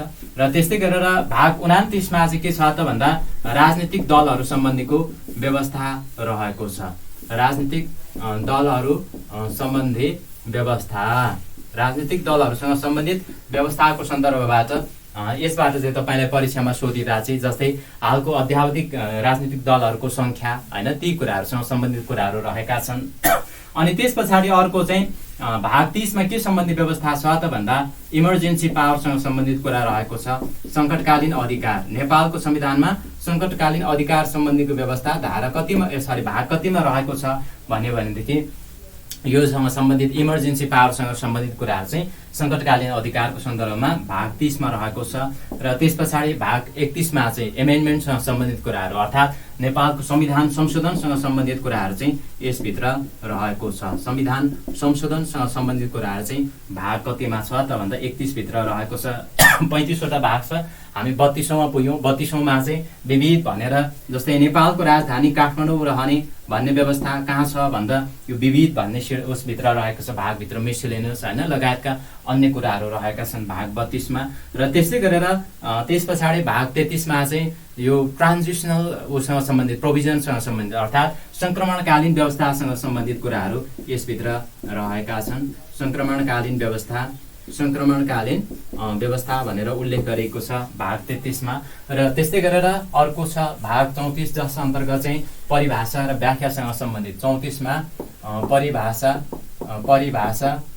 परिभाषा र व्याख्या अर्थात् यो संविधानमा उल्लेख भएका जुन टर्मिनोलोजी छ ती टर्मिनोलोजीहरूको सन्दर्भमा चाहिँ यसभित्र परिभाषा र व्याख्या भनेर यसरी उल्लेख गरेको छ। जस्तै तपाईले ऐन कानुन पढ्नुहुन्छ नि, त्यो बेला चाहिँ सबैभन्दा पहिला हुन्छ परिभाषा र व्याख्या, अर्थात् पहिलो उसमा चाहिँ उल्लेख गरेको हुन्छ। यहाँ संविधानमा चाहिँ सेकेन्ड लास्टमा लगेर उल्लेख गरेको छ परिभाषा र व्याख्यासँग सम्बन्धित कुराहरू भन्नाले यो संविधानभित्र प्रयोग गरेको जुन टर्मिनोलोजीहरू छ त्यसका वास्तविक शाब्दिक अर्थहरू के हुन् भन्ने जस्तो कुराहरू त्यसमा छन्। र त्यस पछाडि भाग 35 मा अन्त्यमा रहेको छ संक्षिप्त नाम, प्रारम्भ र खारेजी भनेर। संक्षिप्त नाम अनि त्यस पछाडि प्रारम्भ र त्यस पछाडि यो संविधानले कुन संविधानलाई खारेज गरेको हो त भन्दा नेपालको अन्तरिम संविधान 2063 लाई यसले खारेज गरेको हो। यसरी 35 वटा भागभित्र कहाँ कहाँ के रहेको छ यति कुरा बताइसके पछाडि तपाईले यो 35 वटा भागहरूको बारेमा बुझ्नुभयो होला। लास्टमा संक्षिप्त नाम, प्रारम्भ र खारेजी अनि त्यस पछाडि भाग 34 मा चाहिँ के छ त भन्दा परिभाषा र व्याख्यासँग सम्बन्धित कुराहरू रहेका छन्। अब यति कुरा बताइसकेपछि बल्ल यो संविधानभित्र अर्थात् यो संविधानसँग सम्बन्धित कुराहरू कस्ता कस्ता छन्, के रहेका छन् भन्ने कुरा तपाईले बुझ्नुभयो। मोटामोटी यति बुझिसके पछाडि चाहिँ संविधानभित्र के कुराहरू रहेका छन्, कहाँ कहाँ के पढ्दै के कुरामा फोकस हुनुपर्ने रहेछ भन्ने कुराहरूको बारेमा तपाईले यसको सन्दर्भमा बुझ्नुभयो होला। अर्थात् सबैभन्दा पहिलो कुरा भनेको चाहिँ सङ्घीय सरकारसँग सम्बन्धित अन्य विभिन्न व्यवस्थाहरू अनि त्यस्तै गरेर प्रदेश सरकार, स्थानीय सरकार लगायतका अन्य कुराहरू चाहिँ यसभित्र रहेका छन्। अब म भाग 1 बाट सुरु गर्छु। भाग 1 भाग 1 मा अन्य धेरै लामो व्यवस्थाहरू भन्दा पनि परीक्षामा तपाईँले फर्स्ट पेपरको हिसाबले के कुरा सोधिन्छ, ती कुरामा तपाईँले के कुराहरूमा चाहिँ विचार पुर्याउनुपर्छ भन्ने कुराहरूले बढी म तपाईँले गाइडलाइन गर्नेछु। यसभित्र तपाईँले त्यसरी बुझिदिनु होला। उसमा भाग 1 मा चाहिँ प्रारम्भिक भनेको छ, प्रिलिमिनेरी। यस अन्तर्गत चाहिँ भाग 1 भित्र चाहिँ धारा। अब मैले तपाईँले बारम्बार भन्दै जाँदा प्रयोग गरिने शब्द आउँछ धारा अर्थात् आर्टिकल। यसमा चाहिँ प्रारम्भिक भित्र कतिदेखि कतिसम्म भन्ने कुरा तपाईँले याद गरिराख्नु पर्दैन। जम्मै मोटामोटी यो भित्रको कन्टेन्टहरूलाई चाहिँ यो प्रारम्भिक भन्ने भागभित्रको कुराहरूले हेर्दा चाहिँ धारा 1 देखि धारा 9 सम्मका कुराहरू छन्। यसमा संविधान एज अ मूल कानुनको रूपमा रहने, एज अ फन्डामेन्टल लको रूपमा रहने, अनि त्यस पछाडि सार्वभौम सत्ता, सोभराइन्टी र राजकीय सत्ता कसमा निहित रहने भन्ने कुरा, र त्यस्तै गरेर राष्ट्रको व्याख्या यसमा गरिएको छ। त्यस्तै गरेर यसमा चाहिँ अर्को भनेको नेपाल राज्य भन्नाले के बुझिन्छ भन्ने कुरा। राष्ट्र र राज्य फरक कुरा हुन्। खासै यसमा ती भेदहरू छुट्याएर तपाईँले विषयवस्तुतर्फ डिटेल्समा जानुभन्दा पनि मोटामोटी फर्स्ट पेपरको हिसाबले तपाईँले कसरी सोधिन्छ भन्ने कुरामा चाहिँ तपाईँ बढी सजग रहेर तपाईँले हेर्नुपर्ने हुन्छ संविधानको सन्दर्भमा। अनि जस्तै नेसनल इन्ट्रेस्टका कुराहरू छन्, राष्ट्र भाषा, अनि यसका साथसाथै सरकारी कामकाजको भाषा, राष्ट्रिय झण्डा, अनि त्यस्तै गरेर राष्ट्रिय गान भनेर। अनि तपाईँको लेभल अनुसार सोध्छ। तपाईँले खरिदारको तयारी गर्दै हुनुहुन्छ कि नायब सुब्बाको शाखा अधिकृत, सो अनुसारले तयारी गर्दै गर्दाखेरि शाखा अधिकृतको परीक्षामा चाहिँ तपाईँले सजिलो तरिकाले होइन कि रिगाउने तरिकाले यो हो कि त्यो हो जस्तो हुने गरी एउटै सेन्टेन्समा तपाईँले 3-4वटा सेन्टेन्स दिएर दिएको भनाइहरूबारे विचार गर्नुहोस्। 4वटा भनाइको बारेमा, 3वटा भनाइको बारेमा तपाईँले विचार त गर्नै पर्यो। अनि त्यस मध्येबाट पनि तल्लोबाट तपाईँले क मात्रै ठिक, क र ख दुवै ठिक, क र ग मात्रै ठिक, कुनै पनि होइन, त्यस मध्येबाट चाहिँ तपाईँले आन्सर छनौट गर्नुपर्ने हुन्छ, चुज गर्नुपर्ने हुन्छ, जसमा चाहिँ दिएको 3-4वटा लाइन छ। प्रत्येक लाइनले चाहिँ तपाईँले रिगाउने खालको चाहिँ दिएको हुन्छ। जस्तै कि यसैमा पनि तपाईँले नेपालको संविधान मूल कानुन हुने भन्ने कुरा छ नि, यो कतिमा छ त भन्दा धारा 1 मा छ है। धारा 1 मा चाहिँ के छ त भन्दा नेपालको संविधान चाहिँ मूल कानुन हुने, फन्डामेन्टल ल, मूल कानुन हुने भनेर मैले यहाँ यति कुरा उल्लेख गरेँ। यसमा जस्तै शाखा अधिकृतलाई मात्र नभएर अन्य साथीहरूलाई पनि त्यसै गरी सोधिन सक्छ, किनकि लगभग लोकसेवाले कमन रूपमा चाहिँ सबैले त्यही खालको ट्रेन्ड चाहिँ प्याटर्न चाहिँ प्रयोगमा ल्याएको पाइन्छ। यो हिसाबले धारा 1 मा चाहिँ के कुरा उल्लेख छ त भन्दा यो संविधानले चाहिँ नेपालको अर्थात् यो संविधान नेपालको मूल कानुनको रूपमा रहने, यो संविधानसँग बाजिने अन्य कानुनहरू बाजीको हदसम्म चाहिँ अमान्य हुने अर्थात् बदर गरिने भन्ने कुरा छ। सो प्रसङ्गमा जस्तै संविधानको पालना गर्नु चाहिँ प्रत्येक नागरिकको कर्तव्य हो, नागरिकको कर्तव्य हो, प्रत्येक व्यक्तिको कर्तव्य हो। दिएको भनाइहरूबारे विचार गर्नुहोस् भनेर 4-5वटा सेन्टेन्सहरू तपाईँले सोधिँदा एउटा सेन्टेन्स चाहिँ यो हाल्दैछ कि नेपालको संविधान अनुसार अर्थात् नेपालको संविधानको पालना गर्नु नेपालको नागरिकको कर्तव्य हो। अनि त्यस पछाडि अर्कोमा संविधानको पालना गर्नु प्रत्येक व्यक्तिको कर्तव्य हो भनेर सोधियो भने यसैमा झुकिन सक्छ या यसैले पनि सोधिन सक्छ। नेपालको संविधानको पालना गर्नु प्रत्येक व्यक्तिको या नागरिकको कर्तव्य कुन चाहिँ हुन् अर्थात् कुन चाहिँ सही हुन् भनेर पनि सोधिन सक्छ। यस्तो अवस्थामा के भन्नुहुन्छ? नागरिकको कर्तव्य हो, नेपालको संविधानको पालना गर्नु प्रत्येक नागरिकको कर्तव्य हो, प्रत्येक व्यक्तिको कर्तव्य हो, कुन चाहिँ सही हो भनेर सोधिएको सन्दर्भमा तपाईँले यसमा चाहिँ टिक लगाउनु पर्ने प्रत्येक व्यक्तिको कर्तव्य हो हैन। प्रत्येक व्यक्तिको कर्तव्य भएपछि नागरिकको त यसमा भन्न परेन। भन्नाले कसरी बुझ्नुहोस् भनेदेखि नेपालमा रहेका जो नागरिकता प्राप्त अर्थात् नागरिकहरू रहेका छन् संविधानको पालना गर्नु चाहिँ तिम्रो कर्तव्य हो है भनेर उसले भनिराख्नु पर्छ? पर्दैन। अटोमेटिक रूपमा चाहिँ उसले पालना गरिरहेका हुन्छन् र पालना गर्नुपर्ने कुराभित्र आउँछ।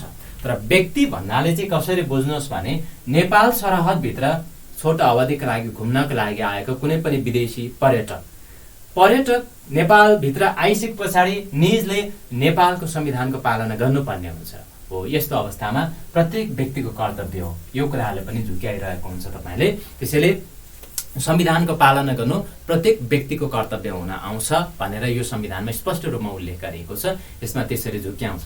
र अर्को त केही छैन, जनतामा निहित रहेको छ सार्वभौम सत्ता अर्थात् मुलुकको सम्पूर्ण प्रमुख चाहिँ अधिकार चाहिँ जनतामा निहित रहेको छ र त्यस्तै गरेर राजकीय सत्ता पनि जनतामा निहित रहने भनेको छ र राष्ट्रको सन्दर्भमा चाहिँ बहुभाषिक, बहुजातीय, बहुधार्मिक, बहुसांस्कृतिक विशेषतायुक्त भौगोलिक विविधतामा रहेका समान आकांक्षा र नेपालको राष्ट्रिय स्वतन्त्रता साथसाथै अर्को चाहिँ भौगोलिक अखण्डता, राष्ट्रिय हित अर्थात् नेसनल इन्ट्रेस्ट तथा समृद्धिप्रति आस्थावान रहे एकताको सूत्रमा आबद्ध सबै नेपाली समग्रमा राष्ट्र हो भनेर यसरी परिभाषित गरेको छ र नेपाल राज्यको सन्दर्भमा धर्मनिरपेक्ष अर्थात् सेकुलरिजमलाई पनि यसले व्याख्या गरेको छ। सो अनुसारले चाहिँ धर्मनिरपेक्ष अर्थात् सेकुलरिजम भन्नाले चाहिँ सेकुलर स्टेट भन्नाले चाहिँ सनातनदेखि चलिआएको अर्थात् परापूर्व कालदेखि चलिआएको जुन हाम्रो धर्म संस्कृति छ तिनको संरक्षण लगायतका साथसाथै धार्मिक सांस्कृतिक स्वतन्त्रता सम्झनु पर्दछ भनेर यो संविधानले व्याख्या गर्छ। र अर्को छ धारा 5 मा राष्ट्रिय हितसँग सम्बन्धित कुरा छ। यसमा त्यति धेरै सोधिएको पाइँदैन। राष्ट्रिय हितको सन्दर्भमा नेपालको स्वतन्त्रता, सार्वभौम सत्ता, भौगोलिक अखण्डता, राष्ट्रियता, त्यस्तै गरेर अर्को चाहिँ स्वाधीनता, स्वाभिमान, नेपालको अर्थात् नेपालीको हक हितको रक्षा लगायतको सबै कुराहरू चाहिँ नेपालको राष्ट्रिय हितका आधारभूत विषयहरू हुनेछन् भनेर यसरी राष्ट्रिय हितको सन्दर्भमा उल्लेख गरेको छ। अनि अर्को कतिमा छ त भन्दा धारा 6 मा उल्लेख रहेको छ। धारा 6 मा के उल्लेख रहेको छ त भन्दा राष्ट्रभाषा भन्ने कुरा उल्लेख रहेको छ। यसमा चाहिँ राष्ट्रभाषा र राष्ट्रिय भाषामा तपाईले कन्फ्युज बनाउँछ, सोधिन्छ यसै गरी कन्फ्युज भनेखेरि राष्ट्रभाषा र राष्ट्रिय भाषा। यसमा के सेन्टेन्स दिन्छ त भन्दा नेपालमा बोलिने सबै मातृभाषाहरूलाई राष्ट्रभाषा मानिन्छ, नेपालमा बोलिने सबै भाषाहरूलाई राष्ट्रिय भाषा मानिन्छ भनेर सोधिन्छ। नेपालमा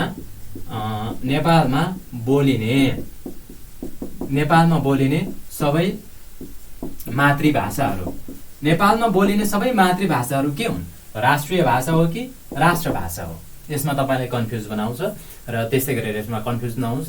नेपालमा बोलिने सबै मातृभाषाहरूलाई चाहिँ के भनिन्छ त भन्दा राष्ट्रभाषा भनिन्छ, राष्ट्रिय भाषा होइन।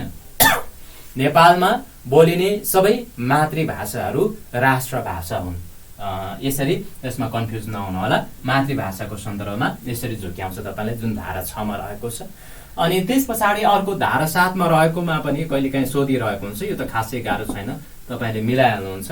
यसमा चाहिँ नेपालमा चाहिँ अर्थात् यो जुन नेपालको संविधान छ यसको धारा 7 ले भनेअनुसार चाहिँ नेपालमा लेखिने सम्पूर्ण भाषालाई चाहिँ नेपालको सरकारी कामकाजको भाषाको रूपमा मानिने सन्दर्भमा लिपिले सोधिएको हुन्छ। स्क्रिप्टलाई लिपिको सन्दर्भमा देवनागरी लिपि हो। देवनागरी लिपि अन्य विभिन्न जातिहरूको लिपिहरूलाई पनि दिएर सोधिन्छ। देवनागरी लिपि भन्ने थाहै छ भन्नाले यसमा चाहिँ नेपालमा लेखिने सम्पूर्ण भाषाहरू चाहिँ अर्थात् नेपाली भाषालाई चाहिँ नेपालको सरकारी कामकाजको भाषाको सन्दर्भमा देवनागरी लिपिमा लेखिएको भाषाले चाहिँ मानिने भन्ने कुरा सोधिरहेको हुन्छ अर्थात् भनिरहेको हुन्छ देवनागरी लिपि। यसमा कन्फ्युज हुने कुरै छैन। र यस अन्तर्गत यस किसिमले अर्थात् फर्स्टमा चाहिँ यो पहिलो भागबाट यस्ता कुराहरूलाई निकालेर तपाईँले सोधिरहेको हुन्छ। अनि साथसाथै यसबाट अर्को सोधिने कुरा चाहिँ तपाईलाई के छ भनेदेखि राष्ट्रिय गानको सन्दर्भबाट सोधिरहेको हुन्छ है। धारा 9 मा चाहिँ राष्ट्रिय गान सम्बन्धी व्यवस्था रहेको छ। धारा 9 नेपालको संविधानमा राष्ट्रिय गान सम्बन्धीको व्यवस्था धारा कतिमा रहेको छ भनियो भन्छ हामी मिलाइहाल्छौँ धारा 9 भनेर।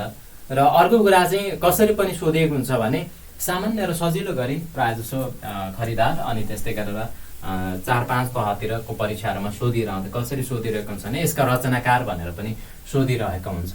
यसका रचनाकार अर्थात् नेपालको राष्ट्रिय गान स्वयं थुङ्गा हामीलाई सबैले थाहै छ। रचनाकार को हुन् भनेर सोध्दा चाहिँ हामी सबैले थाहा भएको कुरा चाहिँ व्याकुल माइला भन्ने चाहिँ हामीलाई थाहा छ। र त्यस्तै गरेर उनको वास्तविक नाम चाहिँ के हुन् भनेर अर्थात् वास्तविक नाम दिएर चाहिँ तपाईँले सोधिरहेको हुन्छ। व्याकुल माइला त कतै पनि छैन अप्सनमा, प्रदीप कुमार राई छ हैन। उनको वास्तविक नाम चाहिँ प्रदीप कुमार राई हो। व्याकुल माइला भनेर मैले यहाँ उल्लेख गरिन।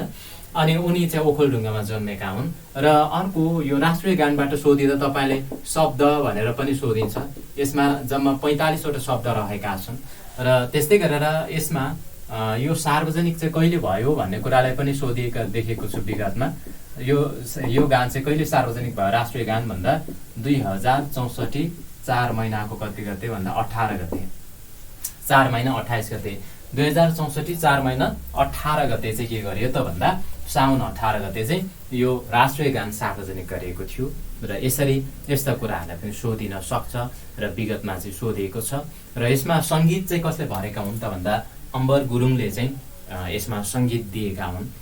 यसरी राष्ट्रिय गानसँग सम्बन्धित यस्ता कुराहरू चाहिँ तपाईँले परीक्षाहरूमा सोधिरहेको मैले देख्छु।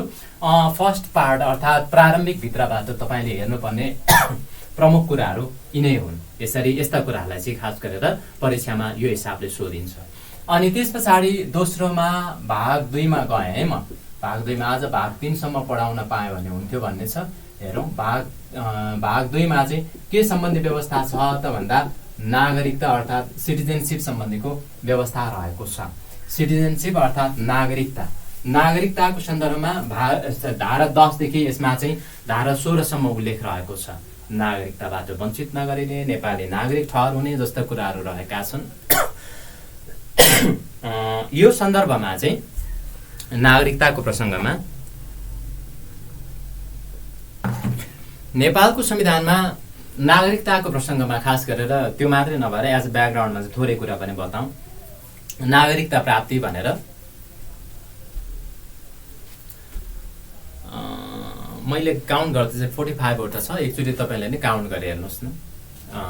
45 वटा हो जस्तो लाग्छ है मलाई चाहिँ काउन्ट गर्दा चाहिँ। अनि त्यस्तै गरेर नेपालको सन्दर्भमा यो जुन नागरिकताको प्रसङ्ग छ, नागरिकताको प्रसङ्गमा अहिले जुन प्रचलित रहेको नागरिकता ऐन 2063 छ, धेरै कुराहरू त्यसभित्र छन्। मैले त्यो ऐनसँग सम्बन्धित कुराहरूलाई गरिनँ, खालि यहाँनिर संविधानमा उल्लेख भएको कुराहरूलाई मात्र मैले बताउन चाहेँ। तर त्योभन्दा अगाडि नेपालमा चाहिँ नागरिकता प्रदानका आधारहरूलाई हेर्दा चाहिँ अर्थात् एज अ प्रकारको रूपमा पनि उल्लेख गरेको पाइन्छ। एउटा चाहिँ वंशजको आधारमा पनि आजको क्लास कति 6:45 बज्यो है, 6:45 7:45 बजेसम्म 7:45 बजेसम्म म क्लास लिन्छु आजको उसमा चाहिँ। वंशजको आधारमा अर्थात् नागरिकता प्रदान गर्दाखेरि वंशजको आधारमा प्रदान गरिन्छ, जन्मको आधारमा प्रदान गरिन्छ। अनि त्यस्तै गरेर अर्को चाहिँ अङ्गीकृत नागरिकता, नेचुरलाइज भनिन्छ अङ्गीकृत नागरिकता र साथसाथै अर्को सम्मानार्थ अर्थात् अनरेरी कसैले एकदमै उत्कृष्ट राष्ट्रिय तथा अन्तर्राष्ट्रिय स्तरमा ख्याति प्राप्त त्यस्तो ठुला काम गर्यो भनेदेखि त्यस्तो किसिमको व्यक्तित्वहरूले प्रदान गरिन्छ सम्मानार्थ नागरिकता। र अर्को चाहिँ क्षेत्र गाविता। सपोज नेपालले कुनै पनि भूभाग प्राप्त गर्यो अर्थात् अहिले जुन लिम्पिया धुरा लगायतका अन्य जुन भूभाग रहेका छन् त्यस क्षेत्रको भूभाग नेपालको भन्दै गर्दा पनि हामीले आफूले आफ्नो हिसाबले ऐतिहासिक लगायतका अन्य विभिन्न प्रमाणहरूका आधारमा भनिरहेका छौँ भने सपोज अन्य क्षेत्र चाहिँ यसरी नेपालभित्र प्राप्त हुने अवस्था रहेछ भने त्यस्तो अवस्थामा चाहिँ क्षेत्र गाविता प्रदान गरिने यस्ता कुराहरू रहेका छन् यसको सन्दर्भमा। तर यो संविधानले व्यवस्था गरेको प्रावधानहरू अनुसारले हेर्ने भनेदेखि धारा 10 मा चाहिँ नागरिकताबाट वञ्चित नगरिने भनिएको छ। नागरिकताबाट वञ्चित नगरिने व्यवस्था नेपालको संविधानको धारा कतिमा रहेको छ भनेर उल्लेख गर्यो अर्थात् सोध्यो भने चाहिँ नागरिकता सम्बन्धी नागरिकताबाट वञ्चित नगरिने भनेर उल्लेख गरेको छ। यो चाहिँ धारा 10 मा रहेको छ। अर्थात् यसले चाहिँ के भनेको छ त भन्दा कुनै पनि नागरिकलाई चाहिँ नागरिकता प्राप्त गर्ने जुन हक हो यसबाट वञ्चित गरिने छैन भनिएको छ। भने त्यस्तै गरेर प्रादेशिक पहिचान सहितको एकल सङ्घीय नागरिकताको व्यवस्था चाहिँ यो संविधानले गरिएको छ। नागरिकता 5 प्रकारको हो भन्नुभएको छ दिने, यसै गरी 5 प्रकारले चाहिँ प्रदान गरिन्छ। र त्यस्तै गरेर अर्को चाहिँ यस पछाडि नेपालको नागरिक ठहर्ने यसबाट चाहिँ खासै उ छैन, म सर्टसर्टी भन्दै मात्र जान्छु। र अर्को त्यस पछाडि यो भाग पछाडि तपाईँले विशेष ध्यान दिएर पढ्नुपर्ने चाहिँ मौलिक हकहरू हुन्। प्रायः जसो त्यसबाट धेरै कुराहरू सोधिरहेको हुन्छ। सो सन्दर्भमा चाहिँ यसमा धारा 11 मा नेपालको नागरिक ठहर हुने भन्छ भन्नाले यो संविधान प्रारम्भ हुँदाको बखतमा चाहिँ नेपालको नागरिकता प्राप्त गरेको जो कोही रहेछ भने ऊ नागरिक हुने भइ नै हाल्यो। र त्यस्तै गरेर यस भाग बमोजिम अर्थात् यो जुन भाग 2 मा रहेका छ विभिन्न प्रावधानहरू सो अनुसारले चाहिँ नागरिकता प्राप्त गर्नका लागि योग्य हुने व्यक्तिहरू चाहिँ के हुनेछ त भन्दा नेपालको नागरिक ठहर हुनेछ भनेर यसले उल्लेख गरेको छ। र संविधान प्रारम्भ हुन अघि जसले वंशजको आधारमा नेपालको नागरिकता प्राप्त गरेको छ त्यस्तो नागरिक चाहिँ वंशजको आधारमा नेपालको नागरिकता प्राप्त गरेको व्यक्ति हुने अर्थात् नागरिक हुने। र त्यस्तै गरेर कुनै पनि नागरिक जन्म हुँदा चाहिँ निजको आमा वा बाबु चाहिँ नेपालको नागरिक रहेछ भने चाहिँ निजले के हुन्छ त भन्दा वंशजको आधारमा नागरिकता प्राप्त हुने भन्ने व्यवस्था रहेको छ। र त्यस्तै गरेर यो संविधान प्रारम्भ हुनुभन्दा अघि जन्मको आधारमा नेपालको नागरिकता प्राप्त गरेको नागरिकको सन्तानले चाहिँ बाबु र आमा दुवै नेपालको नागरिक रहेछन् भने निज अर्थात् यसरी जन्मिएका कुनै पनि बच्चा चाहिँ बालिग भइसके पछाडि निजले वंशजको आधारमा नेपालको नागरिकता प्राप्त गर्ने भन्ने व्यवस्था यो संविधानले गरेको छ। यसरी नागरिकता प्राप्तिको सन्दर्भमा यस किसिमको व्यवस्थाहरू रहेका छन्। र नेपालभित्र सपोज कुनै पनि बालक फेला पर्यो अर्थात् कुनै पनि उजे फेला पर्यो, नेपालभित्र फेला परेको पितृत्व र मातृत्व अर्थात् बुवा या आमाको ठेगान नभएको नाबालक चाहिँ बाबु वा आमा फेला नपरेसम्म नि चाहिँ कस्तो आधारमा चाहिँ नेपालको नागरिक ठहर्छ भनेर तपाईँले वंशजको आधारमा अङ्गीकृत भनेर दिन सकिन्छ अप्सनमा। र यस्तो अवस्थामा चाहिँ अङ्गीकृत अन्य कुराहरू होइन कि नि चाहिँ जन्मको आधारमा पनि होइन, वंशजको नागरिक ठहर हुने निजको बुवा आमा फेला नपरेसम्म नेपाल सरहदभित्र फेला परेको नाबालक निजको पितृत्व या मातृत्व या बुवा या आमाको पत्ता नलागेसम्म निचे वंशजको आधारमा नागरिक ठहर हुन्छ, स्मरण रहोस्। र यदि पछि फेरि नेपालको नागरिक आमाबाट नेपालमा जन्म भएर चाहिँ नेपालमा नै बसोबास गरेको र बुवाको पहिचान हुन नसकेको व्यक्तिले चाहिँ वंशजको आधारमा निजलाई पनि नेपालको नागरिकता प्रदान गरिने होइन, यसरी ठेगान नलागेसम्म। तर केही गरी बुवा या आमा चाहिँ विदेशी रहेछ र विदेशी नागरिक ठहर भएमा चाहिँ त्यस्तो व्यक्तिको नागरिकता चाहिँ सङ्घीय कानुन बमोजिमले नेचुरलाइज अर्थात् अङ्गीकृत नागरिकतामा चाहिँ परिणत हुने भन्ने यस किसिमको व्यवस्था चाहिँ नागरिकता प्राप्तिसँग सम्बन्धित सन्दर्भमा यस किसिमका प्रावधानहरू चाहिँ यो नागरिकताको सन्दर्भमा रहेको छ। र अर्को तपाईँले सोधियो भने हुन त पछि पनि रहेको छ, यहाँ नागरिकतासँग सम्बन्धित रहेको कारणले गर्दा चाहिँ मैले तपाईँले उल्लेख गर्न चाहेँ। यो चाहिँ धारा 289 रहेको छ। धारा 289 हुन त पछि पनि आउँछ, तर मैले पछि दोहोऱ्याएन है। यो धारा 289 यसमा चाहिँ के छ त भन्दा नेपालको प्रमुख पदहरू धारण गर्नका लागि नागरिकतामा चाहिँ वंशजको आधारमा अर्थात् वंशजको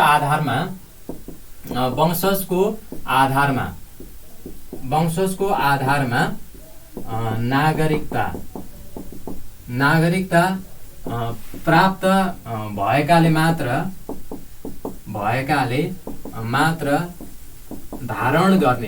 धारण गर्ने पदहरू भनेर चाहिँ मैले यहाँनिर उल्लेख गरेँ। यसमा चाहिँ देहायका प्रमुख पदहरू धारण गर्नका लागि वंशजको आधारमा नेपालको नागरिकता प्राप्त गरेको हुनुपर्ने भनेर धारा 289 उल्लेख भएको छ। यसरी वंशजको आधारमा नागरिकता प्राप्त गरेको व्यक्तिले अर्थात् नागरिकले मात्रै प्राप्त गर्न पाउने पदहरू चाहिँ के हुन् त भन्दा 1 नम्बरमा राष्ट्रपति हुन्। राष्ट्रपति नेपालको राष्ट्रपति हुनको लागि वंशजको आधारमा मात्रै नागरिकता प्राप्त गरेको हुनुपर्दछ। अन्य जन्मको आधारमा अङ्गीकृत नागरिकता, सम्मानार्थ नागरिकता, यस्तो नागरिकता प्राप्त गरेको व्यक्ति चाहिँ राष्ट्रपति हुन नसकेनी भन्ने व्यवस्था हो यो भनेको। र त्यस पछाडि दोस्रोमा म यहाँ यतै क्रमशः लेख्दै जान्छु। उपराष्ट्रपति हुनको लागि पनि वंशजको आधारमा नेपालको नागरिकता प्राप्त गरेको हुनुपर्छ। 3 मा प्रधानमन्त्री नेपालको प्रधानमन्त्री हुनको लागि पनि वंशजको आधारमा नागरिकता प्राप्त गरेको हुनुपर्दछ। अनि 4 मा चाहिँ प्रधान न्यायाधीश हुनको लागि पनि वंशजको आधारमा मात्रै नागरिकता प्राप्त गरेकोले हुन सकिने भन्ने व्यवस्था रहेको छ। अनि त्यस पछाडि प्रतिनिधि सभाका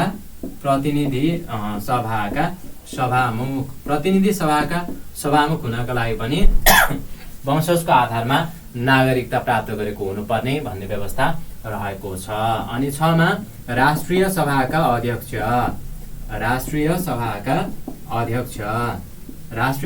अध्यक्ष हुनका लागि पनि वंशजको आधारमा नेपालको नागरिकता प्राप्त गरेको हुनुपर्ने भन्ने व्यवस्था रहेको छ। अनि 7 मा प्रदेश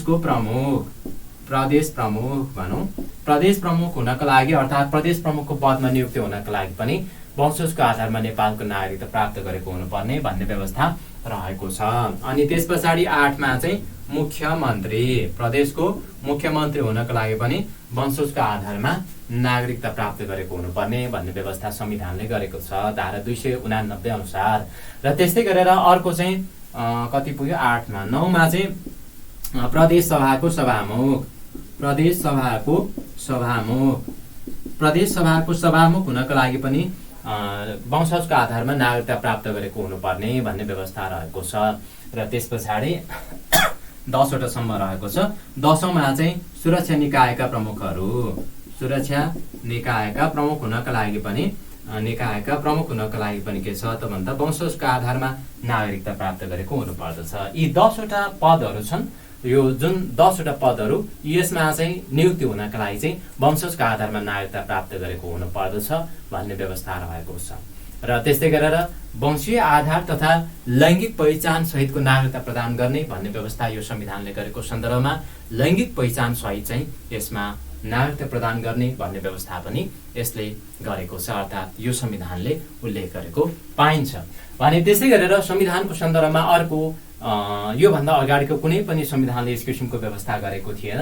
अर्थात् तपाईँले सोध्यो भने नेपालको संविधान बमोजिम गैर आवासीय नेपालीलाई नागरिकता प्रदान गर्न सकिने भन्ने व्यवस्था धारा कतिमा रहेको छ भनेर तपाईँले त्यसरी सोधिन सक्छ कहिलेकाहीँ। धारा 14मा चाहिँ यो सम्बन्धीको व्यवस्था रहेको छ। गैर आवासीय नेपालीलाई पनि नेपालीलाई पनि नागरिकता प्रदान गर्न सकिने, नेपालीलाई पनि नागरिकता, गैर आवासीय नेपालीलाई पनि नागरिकता प्रदान गर्न सकिने भन्ने व्यवस्था चाहिँ नेपालको संविधानको धारा 14मा उल्लेख रहेको छ। यो भन्नाले चाहिँ के हो भनेदेखि विदेशी मुलुकको नागरिकता प्राप्त गरेको दक्षिण एसियाली क्षेत्रीय सहयोग संगठन अर्थात् सार्क भनौँ न सोझै बुझ्ने हिसाबले सार्कको सदस्य राष्ट्र बाहेकका अर्थात् जुन 8वटा सदस्य राष्ट्रहरू रहेका छन् सार्कको यी सदस्य राष्ट्रहरू बाहेकको देशमा चाहिँ बसोबास गरेको नेपालको नागरिकता त्यागिसकेको र यसरी पहिला नेपालमा बसोबास गरेको अर्थात् नेपाली नागरिक रहेको निजको चाहिँ कस्तो हो त भन्दा बाबुआमा वा बाजे बजे त्यस्तै गरेर यस्ता व्यक्तिहरू चाहिँ नेपालको नागरिक रहेर पछि चाहिँ विदेशी मुलुकको नागरिकता जस्तै डिबी परेर गएछ अरे पिआर पाएछ अरे होइन यस्तै किसिमले चाहिँ अन्य मुलुकको नागरिकता प्राप्त गरेको र नेपालको नागरिकता पनि त्यागिसकेको तथापि निजका सन्तान अर्थात् निजको जो कोही चाहिँ निजसँग सम्बन्धित निजको छोराछोरी होइन नाति नातिना चाहिँ नेपालको नागरिकता प्राप्त गर्नका लागि योग्य हुने सो सन्दर्भमा चाहिँ यसरी धारा 14 बमोजिमले गैर आवासीय नेपालीलाई नागरिकता प्रदान गर्न सकिने तर अधिकार चाहिँ पुरै अधिकार हुँदैन। जस्तै राजनीतिक अधिकार उपयोग गर्न पाउँदैन। राजनीतिक अधिकार भन्नाले जस्तै राजनीतिक दल खोल्ने, सहभागी हुने होइन अनि त्यस्तै गरेर मतदान गर्ने जस्ता कुराहरू होइन कि खालि सामाजिक सांस्कृतिक र आर्थिक अधिकार। आर्थिक अधिकार भनेको व्यापार व्यवसाय गर्नका लागि यताउता यस्तो कुराहरूमा प्लस अनि सामाजिक सांस्कृतिक अधिकार नेपाल आउन पाउने भयो होइन विभिन्न धर्म चालचलन रीतिस्थिति अनुसारले सहभागी हुने उपभोग गर्ने यस किसिमको अधिकार उपभोग गर्न पाउने गरी मात्रै यसरी धारा 14 बमोजिमले गैर आवासीय नेपालीलाई पनि नागरिकता प्रदान गर्न सकिने भन्ने व्यवस्था छ। ओके, भाग 2 मा रहेका नागरिकता सम्बन्धी मुख्य प्रोभिजन अर्थात् प्रावधानहरू यी नै हुन्। यो हिसाबले तपाईँले नागरिकता सम्बन्धीका अन्य कुराहरूलाई हेर्नुहोला। अब चाहिँ मुख्य कुरा तपाईँले उसमा फर्स्ट पेपरमा धेरै पटक सोधिरहने अर्को भाग 3 मा प्रवेश गरे म मौलिक हक र कर्तव्य भनिएको छ। भाग 3 यसमा चाहिँ मौलिक हक र कर्तव्य यसबाट धेरै पटक सोधिरहेको हुन्छ है। मौलिक हक र कर्तव्य फन्डामेन्टल राइट्ससँग सम्बन्धित कुराहरू र जसमा चाहिँ पहिला थोरै कुरा मैले बताउँ मौलिक हक र कर्तव्य त्यस पछाडि तपाईँले अन्य कुराहरू मैले बताउँदाखेरि सजिलै बुझ्नुहुन्छ भन्ने मलाई लाग्छ। निजामतीमा चाहिँदैन भन्नुभएको छ। सायद संविधानको कुराहरूलाई संविधान त झन् निजामतीमा धेरै कुराहरू सोधिरहेको हुन्छ।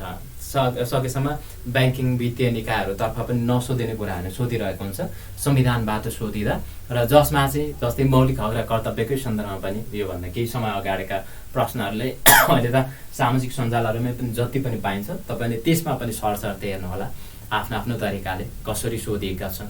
जस्तै खरिदारले योभन्दा अगाडि कसरी सोधिएको छ, नायक सुब्बालाई कसरी सोधिएको छ होइन त्यो हिसाबले हेर्नुहोला। सोधिन्छ सबैले मौलिक हक र कर्तव्य।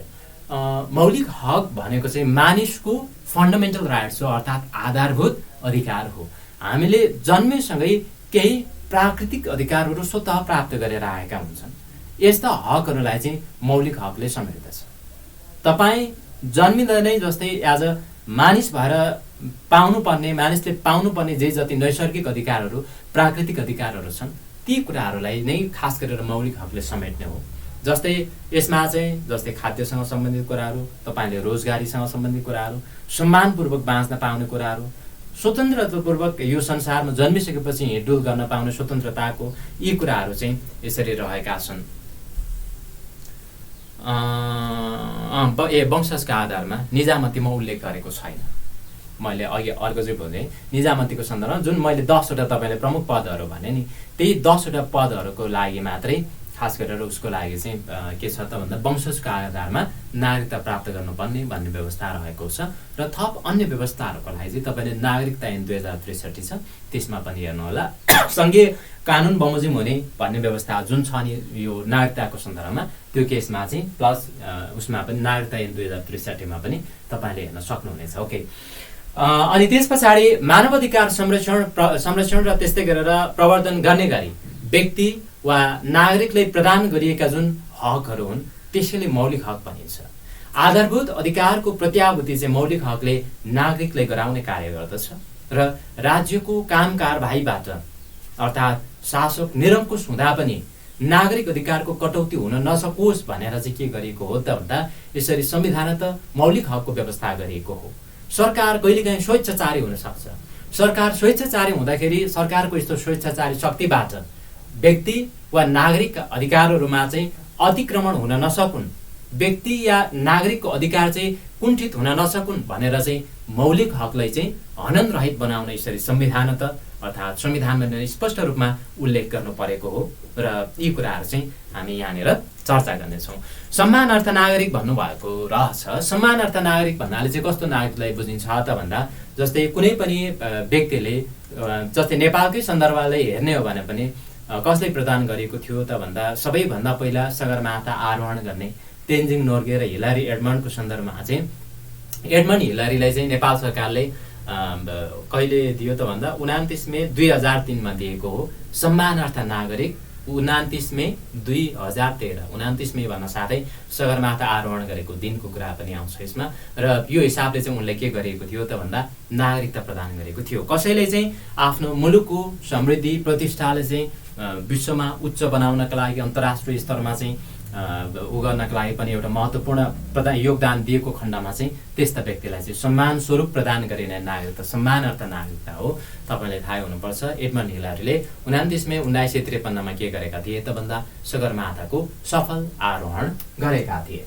ओके, त्यस पछाडि मौलिक हक र कर्तव्यसँग सम्बन्धित कुराहरू रहेका छन्। अब चाहिँ म मौलिक हक र कर्तव्यको सन्दर्भमा यसमा सरसर्ती मैले यहाँनिर 16, 17 गर्दै लेखेको हुन्छु।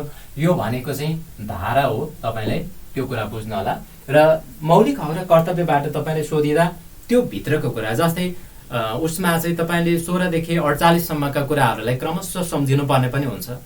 र यो प्रसङ्गमा चाहिँ तपाईँले अगाडिको शब्दहरूलाई एब्रिभेसन बनाएर अथवा कसरी तपाईँ सम्झिन सक्नुहुन्छ, सजिलो कस्तो हुन्छ।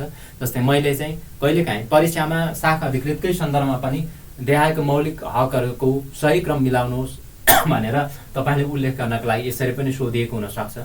जोडा मिलाउको रूपमा पनि यसलाई सोधिएको हुन्छ। त्यो हिसाबले पनि हेर्नुहोला।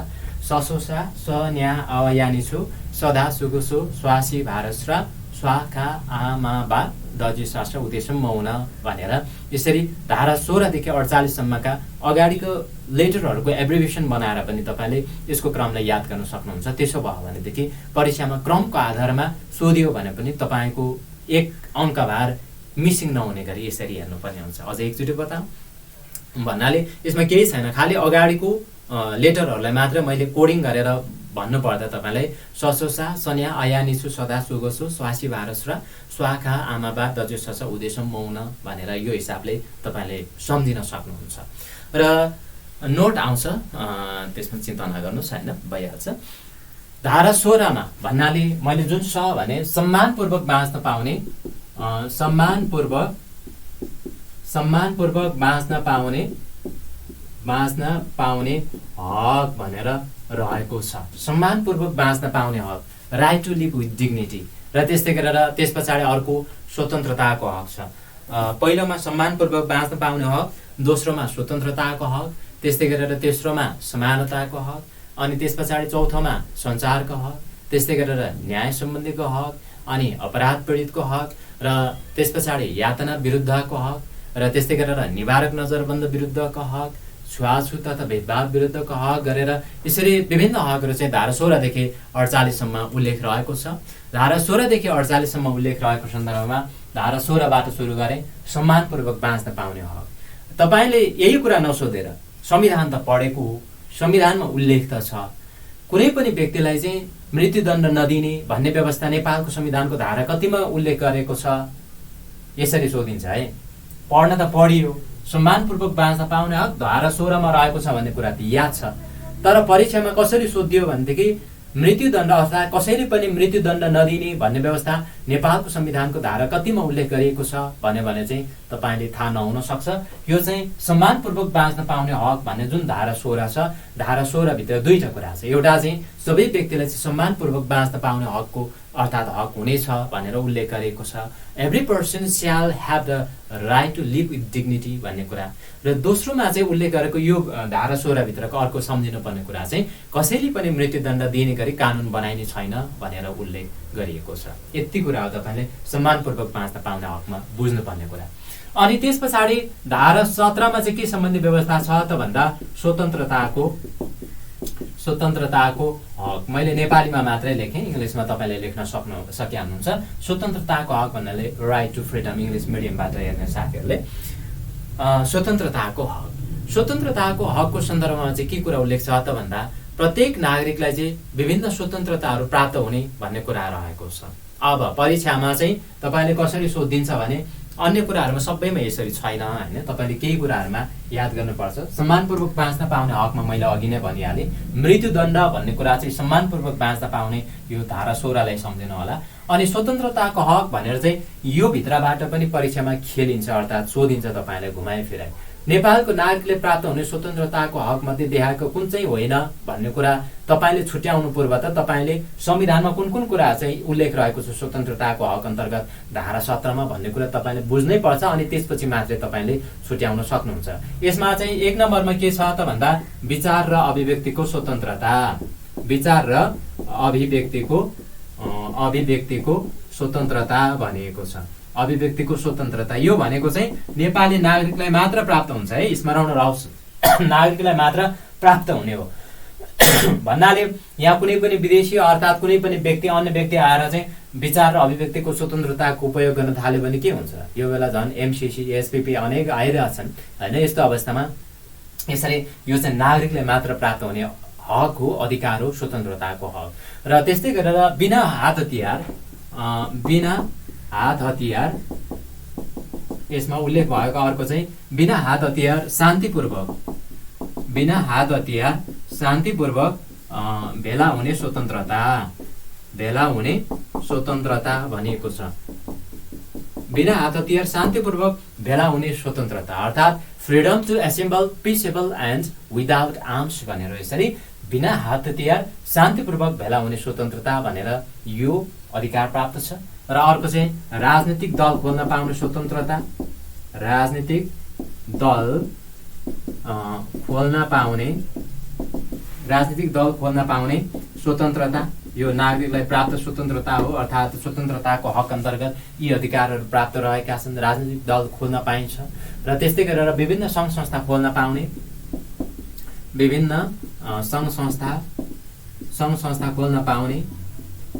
सङ्घ संस्था खोल्न पाउने हक नागरिकलाई प्राप्त छ यो स्वतन्त्रताको हक अन्तर्गत। र त्यस्तै गरेर नेपालको कुनै पनि भूभागमा आवत जावत र यसका साथसाथै बसोबास गर्न पाउने, नेपालको कुनै पनि भूभागमा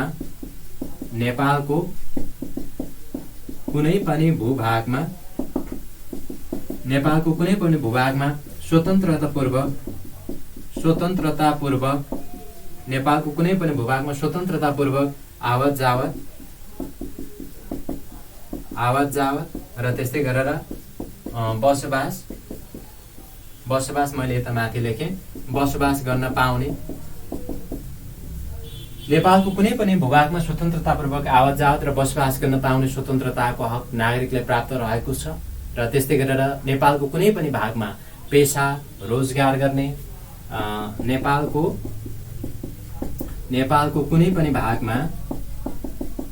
कुनै पनि भागमा के छ त भन्दा पहिलो कुरा भनेको पेशा गर्ने, पेशा छ संविधानमा उल्लेख भएको कुरा लेखौँ पेसा, अनि त्यस्तै गरेर रोजगार गर्ने र उद्योग, अनि अर्को चाहिँ उद्योग व्यापार तथा व्यवसाय स्थापना, व्यापार तथा व्यवसायको स्थापना गर्ने र साथसाथै अर्को चाहिँ सञ्चालन गर्ने स्वतन्त्रता, व्यवसाय स्थापना र सञ्चालन गर्ने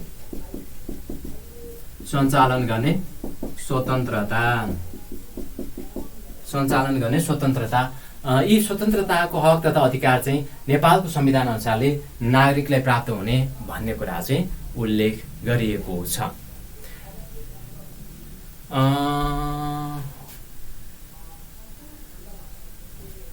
रिप्लाई पनि भन्नुभयो। ओके, ठिकै छ। नेपालको जुन नक्सा छ होइन, नक्सासँग सम्बन्धित कुराहरू यसो गरौँ न, अन्य कुराहरू त म नोटमा पनि राख्दिउँ ल। यो कुराहरू चाहिँ नोटमा पनि तपाईँले हेर्नु होला, किनभने यहाँनिर मौलिक हकसँग सम्बन्धित कुराहरू अन्य कुराहरू पनि अलिकति आजको क्लासमा यो भाग 3 मैले सुरु गरिहालेँ, यसलाई भ्याउने गरी म हेर्छु र त्यसको बारे जुन चाहिँ नक्सा होइन यो समसामयिक कुराहरू सँगसँगै अगाडि मैले थोरै नेपालको संविधानको बारेमा तपाईँलाई बताइहालेँ। यो चाहिँ कहिले प्रकाशित गरेको थियो त भन्दा जुन चाहिँ नक्साको सन्दर्भमा जेठ 9 गते 2000 कहिले उसको सन्दर्भमा यो प्रसङ्गमा अगाडि पनि मैले बताएँ, त्यो अनुसारले चाहिँ हेर्नु होला। र त्यस पछाडि स्वतन्त्रताको हक अन्तर्गत विचार अभिव्यक्तिको स्वतन्त्रता, बिना हात हतियार शान्तिपूर्वक भेला हुने स्वतन्त्रता, राजनीतिक दल खोल्न पाउने स्वतन्त्रता होइन, अनि त्यस्तै गरेर सङ्घ संस्था खोल्न पाउने, अनि कुनै पनि भूभागमा स्वतन्त्रपूर्वक आवत जावत र बसोबास, अनि नेपाल कुनै पनि भागमा पेसा रोजगार गर्ने, उद्योग व्यापार व्यवसाय। अब परीक्षामा तपाईँले सोधियो भने चाहिँ योभन्दा बाहेकका स्वतन्त्रताको हकमा चाहिँ योभन्दा बाहेकको कुनै अधिकार दिएको मध्ये कुन चाहिँ होइन भन्यो भनेदेखि, अथवा दिएको मध्ये कुन चाहिँ हो त त्यति नसोधिएला, कुन चाहिँ होइन भन्यो भने चाहिँ तपाईँले यो हिसाबले हेर्नु होला। यसैले स्वतन्त्रताको हक अन्तर्गत यस किसिमको कुराहरू उल्लेख रहेको छ। अनि त्यस पछाडि अब धारा 18मा सबैमा चाहिँ यसरी डिटेल्समा तपाईँले हेर्नुपर्ने छैन, मुख्य अर्थात् महत्त्वपूर्ण मध्ये यो स्वतन्त्रताको हक पनि एउटा हो, यसमा चाहिँ यसरी सोधिन सक्छ। र अर्को धारा 18मा चाहिँ के छ त भन्दा समानताको हक भन्ने कुरा उल्लेख रहेको छ। समानताको हक अर्थात् यो भन्नाले राइट टु इक्वालिटी। यसमा चाहिँ सबै नागरिकलाई चाहिँ कानुनको दृष्टिमा समान हुने, अर्थात् कानुनको दृष्टिमा चाहिँ असमान किसिमले कसैले पनि व्यवहार नगरिने भन्ने कुरा उल्लेख रहेको छ। र कानुनको हिसाबले अर्थात् कसैले पनि कानुनको समान संरक्षणबाट चाहिँ वञ्चित गरिने छैन भन्ने कुरा यसमा उल्लेख गरेको छ यो संविधान अनुसारले। र त्यस पछाडि यसमा पनि समानताको हक अन्तर्गत अर्को कुरा तपाईँले के सम्झिनुहोस् भने पैतृक सम्पत्तिमा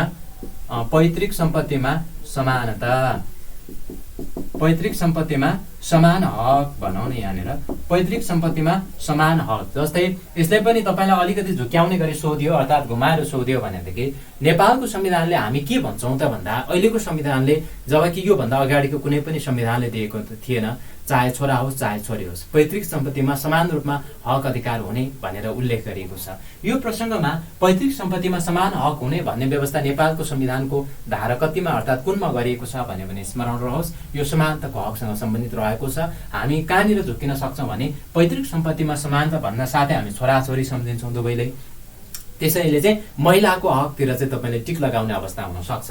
जस्तै महिलाको हक पनि भनेर तपाईँले सोधियो, महिलाको हक भनेर पनि अप्सनमा राखियो, अनि त्यस पछाडि पैतृक सम्पत्तिमा समान हक हुने भन्ने व्यवस्था दिएको मध्ये नेपालको संविधानको कुन हकसँग सम्बन्धित रहेको छ भनेर समानताको हक, महिलाको हक होइन लगायतका अन्य हक अधिकार दिएर हेर्ने सन्दर्भमा यो त महिलाको हकसँग सम्बन्धित रहेको छ भनेर यस्तो अवस्थामा त्यसरी टिक लगाउने सम्भावना अर्थात् अवस्था रहन्छ।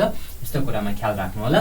यो समानताको हकमा उल्लेख रहेको छ, पैतृक सम्पत्तिको समानता सम्बन्धीको कुरा, जसमा चाहिँ कुनै पनि सन्तानलाई चाहे छोरा होस् चाहे छोरी होस् बिना भेदभाव चाहिँ पैतृक सम्पत्तिमा समान किसिमको हक अधिकार दिने भन्ने व्यवस्था छ।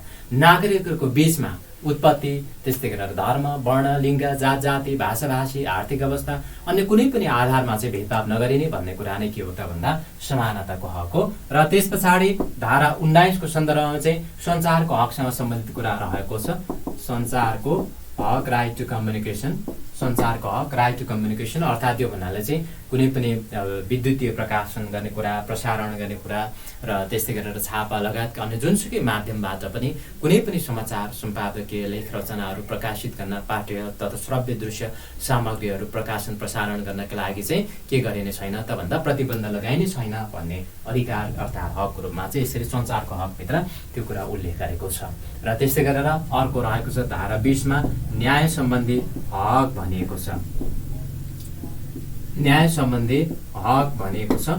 न्याय सम्बन्धीको हक अर्थात् राइट्स रिलेटिङ टु जस्टिस भन्ने सन्दर्भमा चाहिँ कुनै पनि व्यक्तिलाई पक्राउ भएको कारणको सूचना नदिइकन चाहिँ निजलाई थुनामा राखिने छैन भन्ने कुरा उल्लेख रहेको छ। तपाईले थाहै होला कुनै पनि व्यक्तिलाई प्रहरीले पक्राउ गरिसके पछाडि निजलाई चाहिँ बिना कारण 24 घण्टा भन्दा बढी चाहिँ थुनामा राख्न पाइँदैन। 24 घण्टाभित्र अर्थात् 24 घण्टा अगावै के गर्नुपर्ने व्यवस्था छ त भन्दा कुनै पनि व्यक्तिले पक्राउ गरेको छ भनेदेखि मुद्दा हेर्ने अधिकारी भन्नको मतलब अदालतमा चाहिँ निजलाई उपस्थित गराउनु पर्छ भन्ने व्यवस्था रहेको छ। त्यस्तै गरेर धारा 21 मा अपराध पीडितको हक सम्बन्धीको व्यवस्था रहेको छ। 21 मा अपराध पीडितको हक सम्बन्धीको व्यवस्था नेपालको संविधानको धारा 21 मा रहेको छ।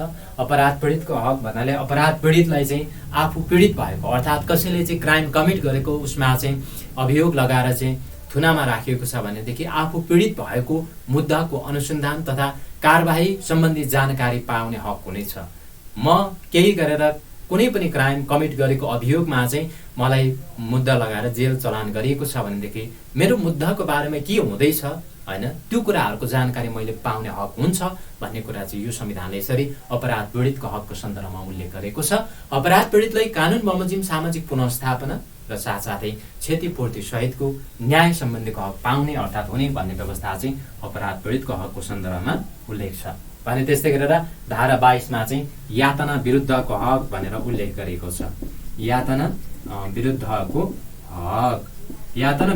हक भन्नाले चाहिँ पक्राउ परेको र त्यस्तै गरेर थुनामा रहेको कुनै पनि व्यक्तिहरूलाई अर्थात् त्यस्ता व्यक्तिलाई चाहिँ शारीरिक वा मानसिक हिसाबले कुनै पनि किसिमको यातना दिन पाइँदैन र निजलाई चाहिँ अमानवीय किसिमले निर्मम र त्यस्तै गरेर अपमानजनक व्यवहार गर्न पाउँदैन भन्ने व्यवस्था नेपालको संविधानको धारा 22 मा यो यातना विरुद्धको हकमा उल्लेख रहेको छ।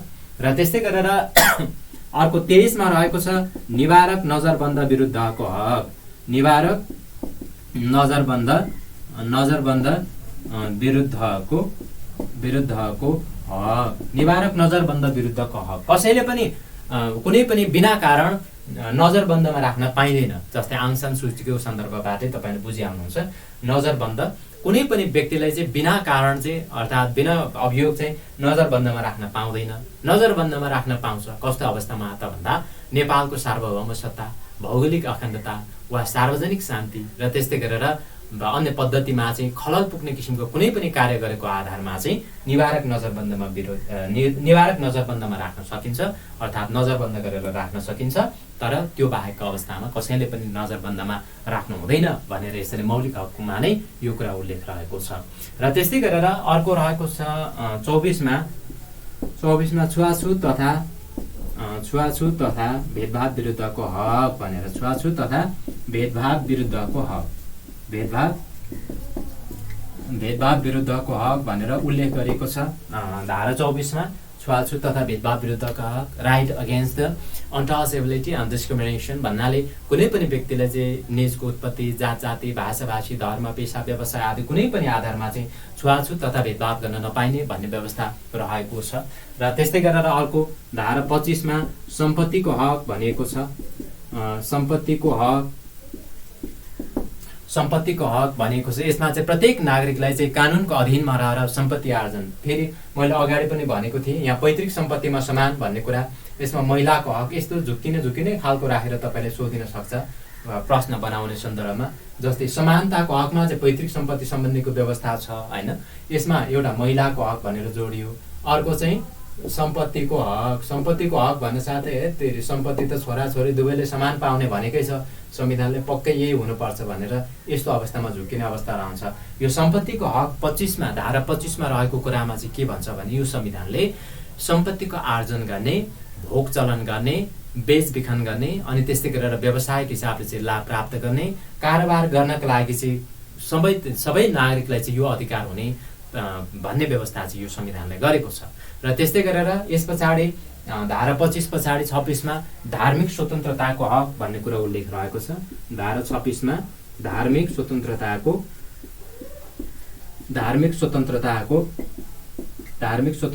हक भनेको छ धारा 26 मा। धार्मिक स्वतन्त्रताको हक भन्नाले चाहिँ धर्ममा आस्था राख्ने, विश्वास गर्ने प्रत्येक व्यक्तिलाई चाहिँ के छ त भन्दा आफ्नो आस्था अनुसार, आफ्नो धर्म अनुसारको चाहिँ अभ्यासको अवलम्बन, त्यस्तै गरेर अर्को चाहिँ संरक्षण गर्ने र पाउने स्वतन्त्रता हुने भन्ने कुरा चाहिँ यसरी यो सन्दर्भमा उल्लेख गरिएको छ 26। अनि त्यस पछाडि धारा 27 को सन्दर्भमा हेरौँ। धारा 27 मा के सम्बन्धीको व्यवस्था छ त भन्दा सूचनाको हक भनेर उल्लेख गरिएको छ। धारा 27 मा सूचनाको हक, राइट टु इन्फर्मेसन। सूचनाको हक भन्नाले के बुझिन्छ हैन, यी कुराहरू प्रायः जसो रिटर्न पेपरमा सोधिरहेको हुन्छ। राइट टु इन्फर्मेसन अर्थात् सूचनाको हकको सन्दर्भमा, जसलाई चाहिँ नेपालको संविधानले पनि सूचनाको हक सम्बन्धीको व्यवस्था गरेको छ। धारा 27 मा उल्लेख छ जसअनुसारले चाहिँ सार्वजनिक सरोकारको विषयमा चाहिँ कुनै पनि व्यक्तिलाई चाहिँ सूचना प्राप्त गर्ने र माग्न पाउने अधिकार हुनेछ भन्ने कुरा चाहिँ उल्लेख छ, नोट पाउनुहुन्छ। सूचनाको हकको सन्दर्भमा चाहिँ यसरी धारा 27 मा उल्लेख छ। र त्यसै गरेर धारा 28 मा के सम्बन्धी व्यवस्था छ त भन्दा गोपनीयताको हक भनेको छ। गोपनीयताको हक भनेर उल्लेख गरेको छ, अर्थात् राइट टु प्राइभेसी। कुनै पनि व्यक्तिको जीव, आवास, साथसाथै सम्पत्ति, लिखत र त्यसै गरेर चरित्र सम्बन्धीको विषयहरूमा चाहिँ के गर्न पाइन्छ, अर्थात् के गर्ने त भन्दा गोपनीयताको कानुन बमोजिमको हक अधिकार चाहिँ अनातिक्रम्य हुने, कसैले पनि त्यसमा चाहिँ गर्न नपाइने, अतिक्रमण गर्न नपाइने। अर्थात् के भन्छ भने यसले व्यक्तिको जीव, आवास, सम्पत्ति, लिखत र चरित्र सम्बन्धीको कुराहरू चाहिँ गोप्य राख्न पाउने अधिकारको रूपमा, हकको रूपमा नै रहने भन्ने कुरा यो संविधानले उल्लेख गरेको छ। र त्यस्तै गरेर धारा 29 मा शोषण विरुद्धको हक भन्ने कुरा उल्लेख रहेको छ। शोषण विरुद्धको हक, राइट अगेन्स्ट एक्सप्लोइटेसन भनेर शोषण विरुद्धको हकको बारेमा प्रत्येक व्यक्तिलाई चाहिँ शोषण विरुद्धको हक हुने र जसमा चाहिँ धर्म, प्रथा, परम्परा, कुनै पनि चालचलन, धर्म, संस्कृति, रीतिरिवाजको आधारमा कुनै पनि व्यक्तिलाई चाहिँ कुनै पनि किसिमले शोषण गर्न पाइने छैन भन्ने कुरा उल्लेख गरेको छ। भनेदेखि साथसाथै कसैले पनि बेचबिखन वा दास बनाउन पाइँदैन र त्यस्तै गरेर कसैले बाधा बनाएर राख्न पाउँदैन र कसैले पनि निजको इच्छा विपरीत हुने गरी अर्थात् इच्छा विरुद्धको काममा चाहिँ लगाउन पाउँदैन, त्यो चाहिँ शोषण हुनेछ भनेर यसरी संविधानले स्पष्ट रूपमा नै उल्लेख गरेको छ। र त्यस्तै गरेर अर्को चाहिँ प्रत्येक नागरिकलाई स्वच्छ वातावरणको हक हुने भनेर उल्लेख गरेको छ। स्वच्छ वातावरणको हकमा चाहिँ प्रत्येक नागरिकले स्वच्छ र स्वस्थ वातावरणमा बाँच्न पाउने हक हुनेछ भनेर यसरी धारा 30 मा उल्लेख छ।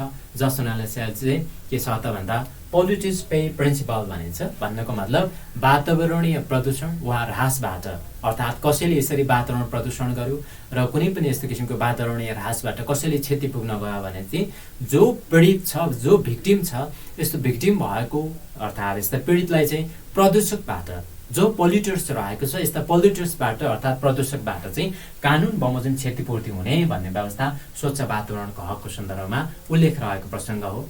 र त्यस्तै गरेर अर्को चाहिँ धारा 31 मा शिक्षा सम्बन्धीको हक भनेको छ। शिक्षा सम्बन्धीको हक, यसमा शिक्षा सम्बन्धीको हकको सन्दर्भमा चाहिँ आधारभूत शिक्षामा चाहिँ प्रत्येक नागरिकलाई पहुँच हुने, पहुँच अर्थात् एक्सेसको आधारमा चाहिँ पहुँच चाहिँ कुनसम्म त भन्दा आधारभूत तहसम्मको शिक्षामा, आधारभूत तह भन्नाले कक्षा 1 देखि 8 सम्मको जुन शिक्षा छ यसमा चाहिँ सबैको एक्सेस हुने अर्थात् पहुँच हुने भन्ने व्यवस्था चाहिँ यो संविधानले स्पष्ट रूपमा गरेको छ। र त्यस्तै गरेर प्रत्येक नागरिकलाई चाहिँ राज्यबाट आधारभूत तहसम्मको शिक्षा, फेरि यो शिक्षा चाहिँ यो आधारभूत कक्षा 1 देखि 8 सम्म चाहिँ के हो पनि भन्दा अनिवार्य पनि हो। तपाईले परीक्षामा सोध्दाखेरि झुक्क्याएर अर्थात् सजिलो भन्दा पनि घुमाएर सोध्छ। त्यस्तो अवस्थामा नेपालको संविधान अनुसार कुन तहसम्मको शिक्षालाई चाहिँ अनिवार्य शिक्षा गरिएको छ भनेर सोधिँदा यसमा चाहिँ आधारभूत तहसम्मको शिक्षा चाहिँ अनिवार्य शिक्षाको रूपमा उल्लेख गरिएको छ। 5:45 बाट सुरु भएर आजको क्लास 7:45 बजेसम्म 7:45 बजेसम्म लगभग 2 घण्टा हुनेछ। अरू बेला पनि त्यसै गरी नै हुनेछ है क्लासको टाइमिङ। अनिवार्य शिक्षाको रूपमा पनि आधारभूत तहलाई संविधानले उल्लेख गरेको कुरा मैले तपाईँलाई बताएँ। र साथसाथै अर्को चाहिँ निशुल्क भन्ने शब्दले नि कहिलेकाहीँ झुक्क्याउन सक्छ तपाईँले। यो आधारभूत तहसम्मको शिक्षामा चाहिँ के बुझ्नुहोस् भने सबै नागरिकको पहुँच योग्य अर्थात् पहुँचमा हुने, अनि त्यस पछाडि आधारभूत तहसम्मको शिक्षा चाहिँ निशुल्क पनि हुने, आधारभूत तहसम्मको शिक्षा चाहिँ सबै नागरिकलाई अनिवार्य पनि हुने भन्ने व्यवस्था व्यवहारमा आफ्नो ठाउँमा छ। संविधानले चाहिँ यस किसिमले व्यवस्था गरेको छ भन्ने कुरालाई चाहिँ तपाईँले बुझ्नुहोला। र अनि त्यस पछाडि माध्यमिक तहसम्मको शिक्षा चाहिँ के हो त भन्दा यो संविधान अनुसारले चाहिँ निशुल्क हुने भनेको छ। अब दिने नदिने आफ्नो ठाउँमा छ। समयमा पाठ्य पुस्तक नपाइएका, पुग्न नसकेका यथार्थताहरू आफ्नो ठाउँमा छन्। यसरी माध्यमिक तह अर्थात् कक्षा 9 देखि 12 सम्मको शिक्षा चाहिँ निशुल्क रूपमा प्रत्येक नागरिकले सबै नागरिकले चाहिँ प्राप्त गर्न सक्ने भन्ने व्यवस्था संविधान त यसरी गरेको छ। यो उसबाट शिक्षा सम्बन्धीको हकभित्र यसो प्रवेश गरेर घुमाइफिराइ सोध्यो भने यसरी सोधिन्छ। पहुँच चाहिँ सबै नागरिकको पहुँच आधारभूत शिक्षासम्म, आधारभूत तहसम्मको शिक्षामा हुने, र आधारभूत तहसम्मको शिक्षा निशुल्क पनि हुने, आधारभूत तहसम्मको शिक्षा सबै नागरिकको लागि अनिवार्य पनि, यति बुझ्नुहोस्। र माध्यमिक तहसम्मको शिक्षा चाहिँ निशुल्क रूपमा नागरिकले प्राप्त गर्ने अर्थात् गर्न सक्ने भन्ने व्यवस्था संविधानमा यो शिक्षा सम्बन्धीको हकभित्र रहेको छ। सोध्यो भने त्यसरी यहाँनिर अलिकति घुमाउन सक्छ। 32 मा भाषा तथा संस्कृतिको हक। भाषा तथा संस्कृतिको हक। भाषा तथा संस्कृतिको हक। भाषा तथा संस्कृतिको हकको सन्दर्भमा खासै हो छैन। यो भन्नाले धारा 32 मा छ भन्ने कुरा चाहिँ याद राख्नुहोस्। अनि प्रत्येक व्यक्ति र समुदायले आफ्नो आफ्नो किसिमको भाषा प्रयोग गर्ने अधिकार हुने, हक हुने, प्रत्येक व्यक्ति र त्यस्तै गरेर समुदायले चाहिँ आफ्नो समुदायको सांस्कृतिक जीवनमा सहभागी हुन पाउने हक हुने भन्ने कुरा चाहिँ यसरी उल्लेख गरेको छ। भाषा तथा संस्कृतिको हकको सन्दर्भमा व्यक्ति भनेको छ। शिक्षा सम्बन्धीको हकमा फेरि नागरिक छ, स्मरण रहोस्। प्रत्येक व्यक्तिलाई चाहिँ निशुल्क शिक्षा पाउने अधिकार हुनेछ भन्ने होइन। विदेशी नागरिक आएर अर्थात् कुनै पनि विदेशी मुलुकको नागरिक आएर चाहिँ नेपालमा आएर यो तहसम्मको शिक्षा अनिवार्य निशुल्क होइन त्यो किसिमको दाबी गर्न पाउँदैन। शिक्षाको सन्दर्भमा चाहिँ यसरी नागरिकलाई मात्र हुने भन्ने कुरा उल्लेख रहेको छ। त्यस पछाडि धारा 33 मा रोजगारी सम्बन्धीको हक छ। धारा 33 मा रोजगारी सम्बन्धी हक भनेर रहेको छ। रोजगारी सम्बन्धीको हकको सन्दर्भमा चाहिँ प्रत्येक नागरिकले रोजगारीको हक हुने भन्ने कुरा उल्लेख छ।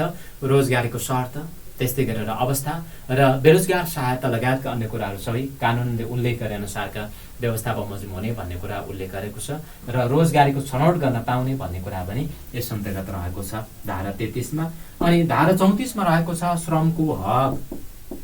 श्रमको हक अर्थात् क्षमता अनुसार चाहिँ काम गर्न पाउने, अर्थात् प्रत्येक उसलाई चाहिँ के हुने त भन्दा श्रमिकलाई चाहिँ उचित किसिमको श्रमको अभ्यास गर्न पाउने हक हुने भन्ने कुरा छ। साथसाथै आफूले गरेको श्रम अनुसारले चाहिँ उचित किसिमको पारिश्रमिक पाउने, अनि त्यस्तै गरेर सुविधा र योगदानमा आधारित सामाजिक सुरक्षाको हक समेत हुने भन्ने कुरा यहाँनिर उल्लेख रहेको छ।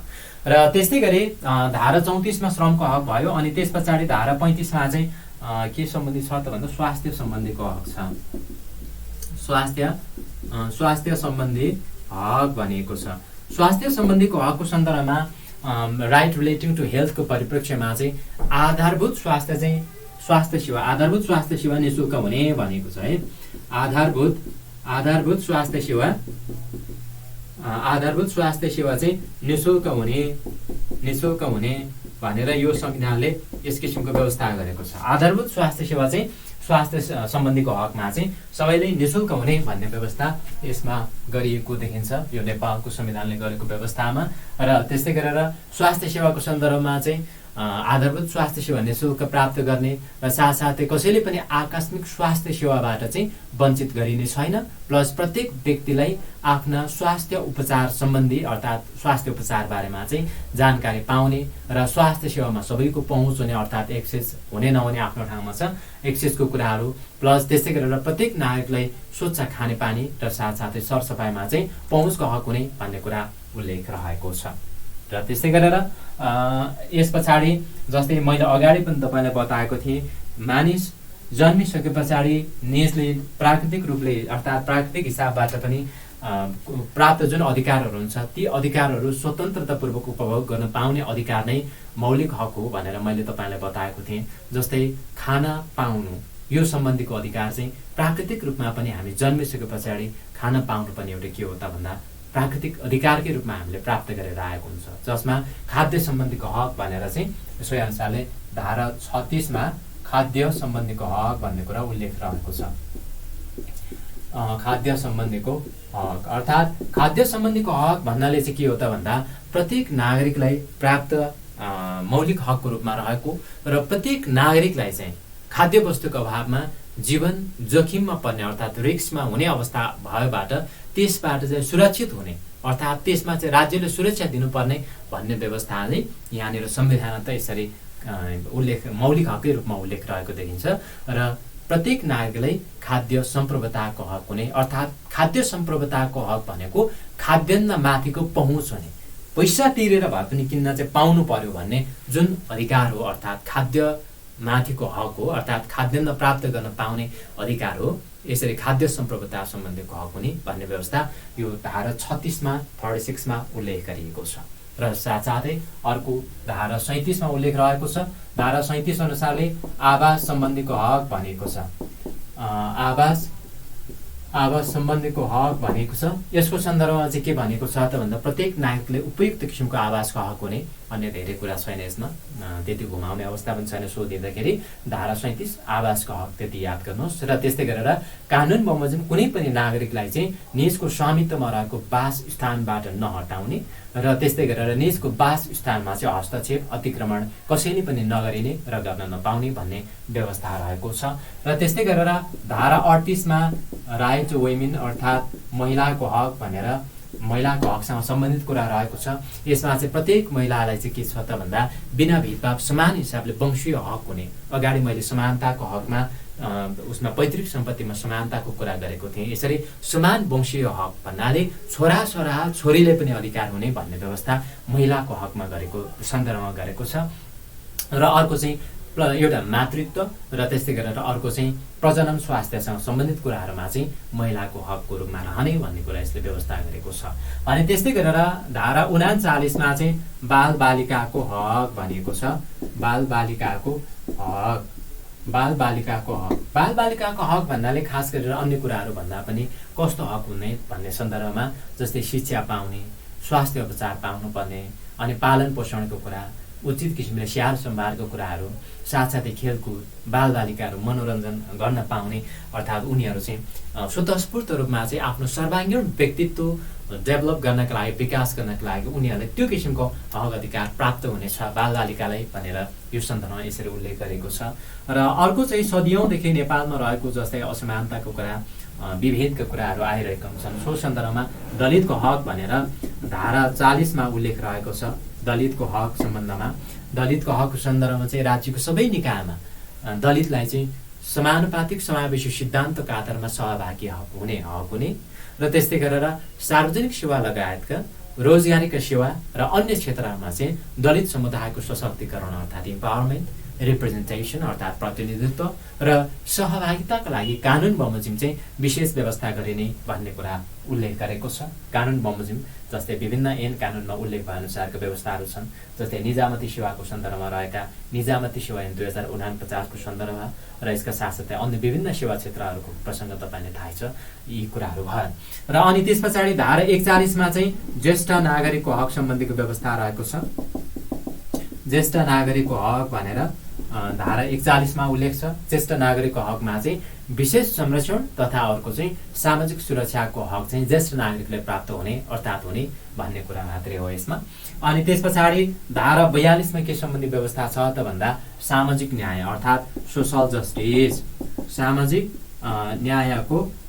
न्यायको हक हुने भन्ने कुरा।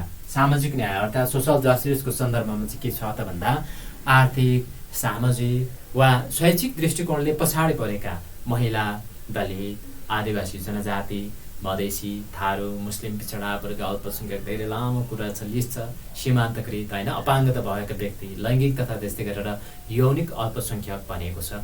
यसरी यी सबै क्षेत्रलाई अर्थात् सबै उसलाई चाहिँ समानुपातिक समावेशी सिद्धान्तको आधारमा चाहिँ राज्यको निकायमा चाहिँ सहभागी हुन पाउने अर्थात् सहभागिताको हक हुने भनेर यसरी सामाजिक न्यायको हकको सन्दर्भमा चाहिँ उल्लेख गरेको छ धारा 42 मा।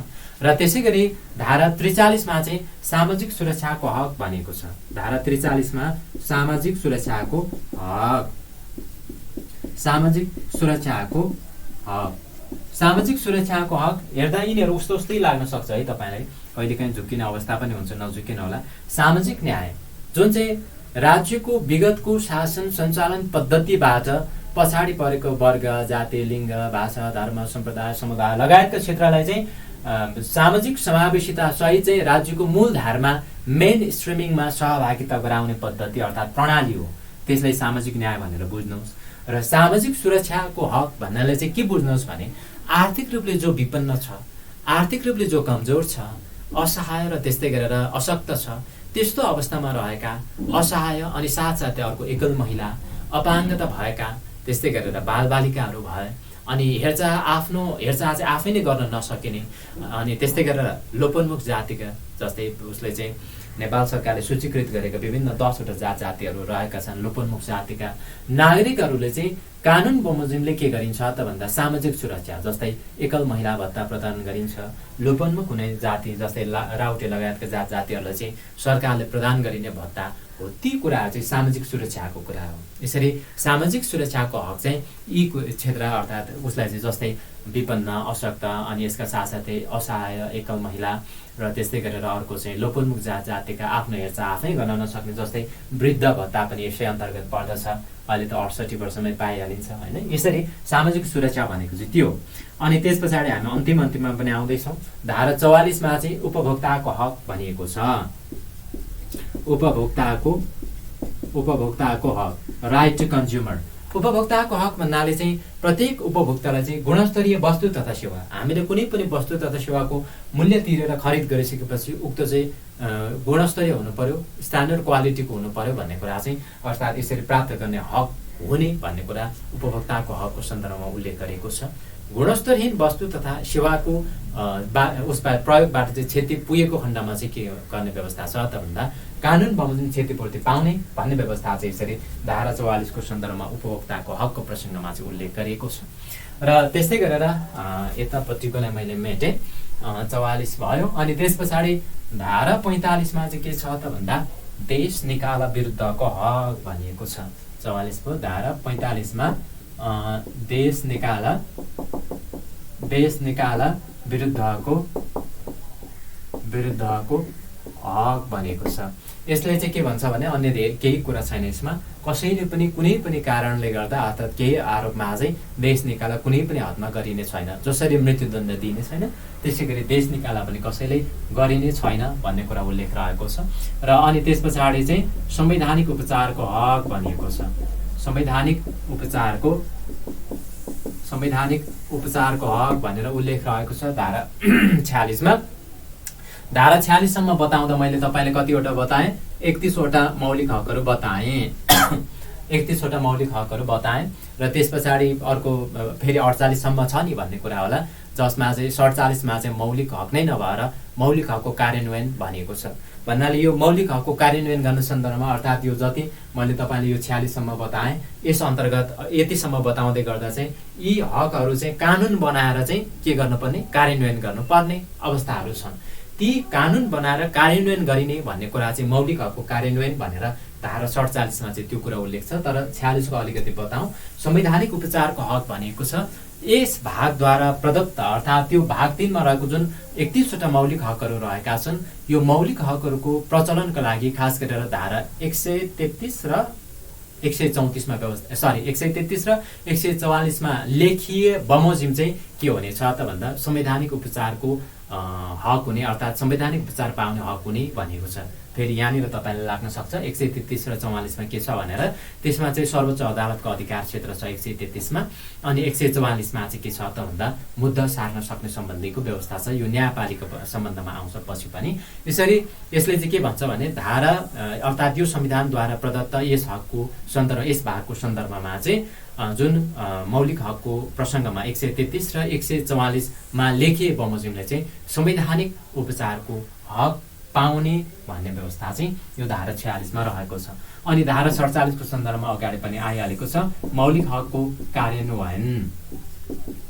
मौलिक हकको कार्यान्वयन सम्बन्धी इम्प्लिमेन्टेसन सम्बन्धीको प्रसङ्ग रहेको छ। अहिले कति 72को असोज 3बाट भनेपछि 3 वर्षभित्रमा भनेको छ। यसले भन्नाले यो संविधान बनाइसकेको 3 वर्षभित्रमा चाहिँ यो संविधान कार्यान्वयन गर्नका लागि आवश्यक पर्ने जहाँ जहाँ ऐन कानुन बनाएर चाहिँ कार्यान्वयन गरिनेछ भन्ने व्यवस्था छ। सो अनुसार चाहिँ 3 वर्षभित्रमा ऐन कानुन बनाएर कार्यान्वयन गरिनेछ भनेको छ। यद्यपि अस्थिर राजनीति अनि अन्य कुराहरू त मैले विशेषतागत रूपमा बताइराख्नु नपर्ला। ती कुराहरूले गर्दा चाहिँ जस्तै संविधानलाई कार्यान्वयन गर्नका लागि आवश्यक पर्ने ऐन कानुनहरू अझै जस्तै निजामती सेवाको तयारी गर्दै हुनुहुन्छ। निजामती सेवा ऐन हालसम्म पनि 2049 नै कार्यान्वयनमा रहेको अवस्था छ। सङ्घीय निजामती सेवा ऐन आउन सकिरहेको अवस्था छैन भने यस्तै गरेर यो खास गरेर मौलिक हकको कार्यान्वयनको सन्दर्भमा चाहिँ 3 वर्षभित्रमा चाहिँ ऐन कानुन बनाएर सरकारले मौलिक हकको कार्यान्वयन गर्ने भन्ने कुरा उल्लेख रहेको छ। धारा 47 मा चाहिँ यो कुरा छ र त्यस पछाडि अन्त्यमा धारा 48 मा के छ त भन्दा नागरिकको कर्तव्य भन्ने कुरा उल्लेख रहेको छ। नागरिकको कर्तव्यको सन्दर्भमा नेपालको संविधानमा नागरिकको कर्तव्य कतिवटा रहेका छन् कहिलेकाहीँ पढेर चाहिँ याद गरिन्छ। यस्ता कुराले पनि सोधिरहेको हुन्छ। 4वटा नागरिकको कर्तव्य उल्लेख रहेको छ धारा 48 मा छ। जस सदस्यले चाहिँ राष्ट्रपति निष्ठावान हुँदै नेपालको राष्ट्रियता सार्वभौम सत्ता र अखण्डताको रक्षा गर्नु अर्थात् to safeguard the nationality sovereignty and integrity of Nepal being loyal to the nation भनेर यसरी राष्ट्रपति निष्ठावान हुँदै अनि राष्ट्रियता सार्वभौम सत्ता र अखण्डताको रक्षा गर्नु भनेको छ। मैले यहाँनिर क्रमशः लेख्दै जाउँ। राष्ट्रपति निष्ठावान हुँदै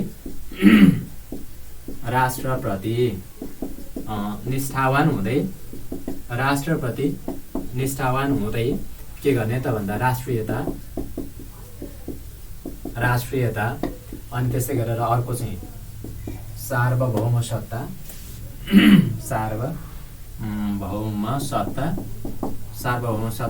र अखण्डताको के गर्ने त भन्दा रक्षा गर्नु भन्छ यसले।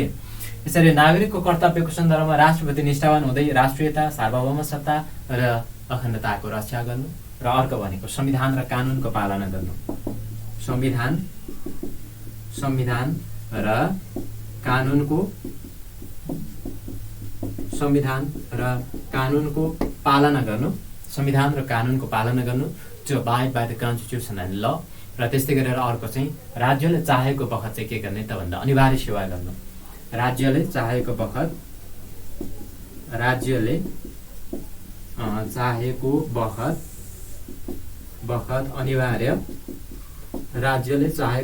अनिवार्य सेवा गर्नु भनेको छ। राज्यले चाहेको बखत अनिवार्य सेवा गर्नु 3 मा र त्यस पछाडि 4थोमा चाहिँ सार्वजनिक सम्पत्तिको सुरक्षा र संरक्षण गर्नु भनेको छ। सार्वजनिक सम्पत्तिको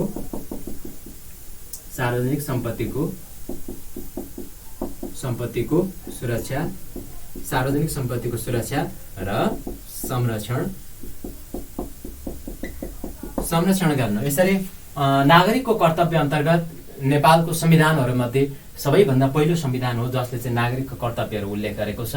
4वटा कर्तव्यहरू जसमा चाहिँ राष्ट्रपति निष्ठावान हुँदै राष्ट्रियता सार्वभौम सत्ता र अखण्डताको रक्षा गर्नु, संविधान र कानुनको पालना गर्नु, राज्यले चाहेको बखतमा चाहिँ अनिवार्य रूपमा सेवा गर्नु र त्यसै गरेर चाहिँ सार्वजनिक सम्पत्तिको सुरक्षा र संरक्षण गर्नु भनेर यसरी उल्लेख रहेको छ।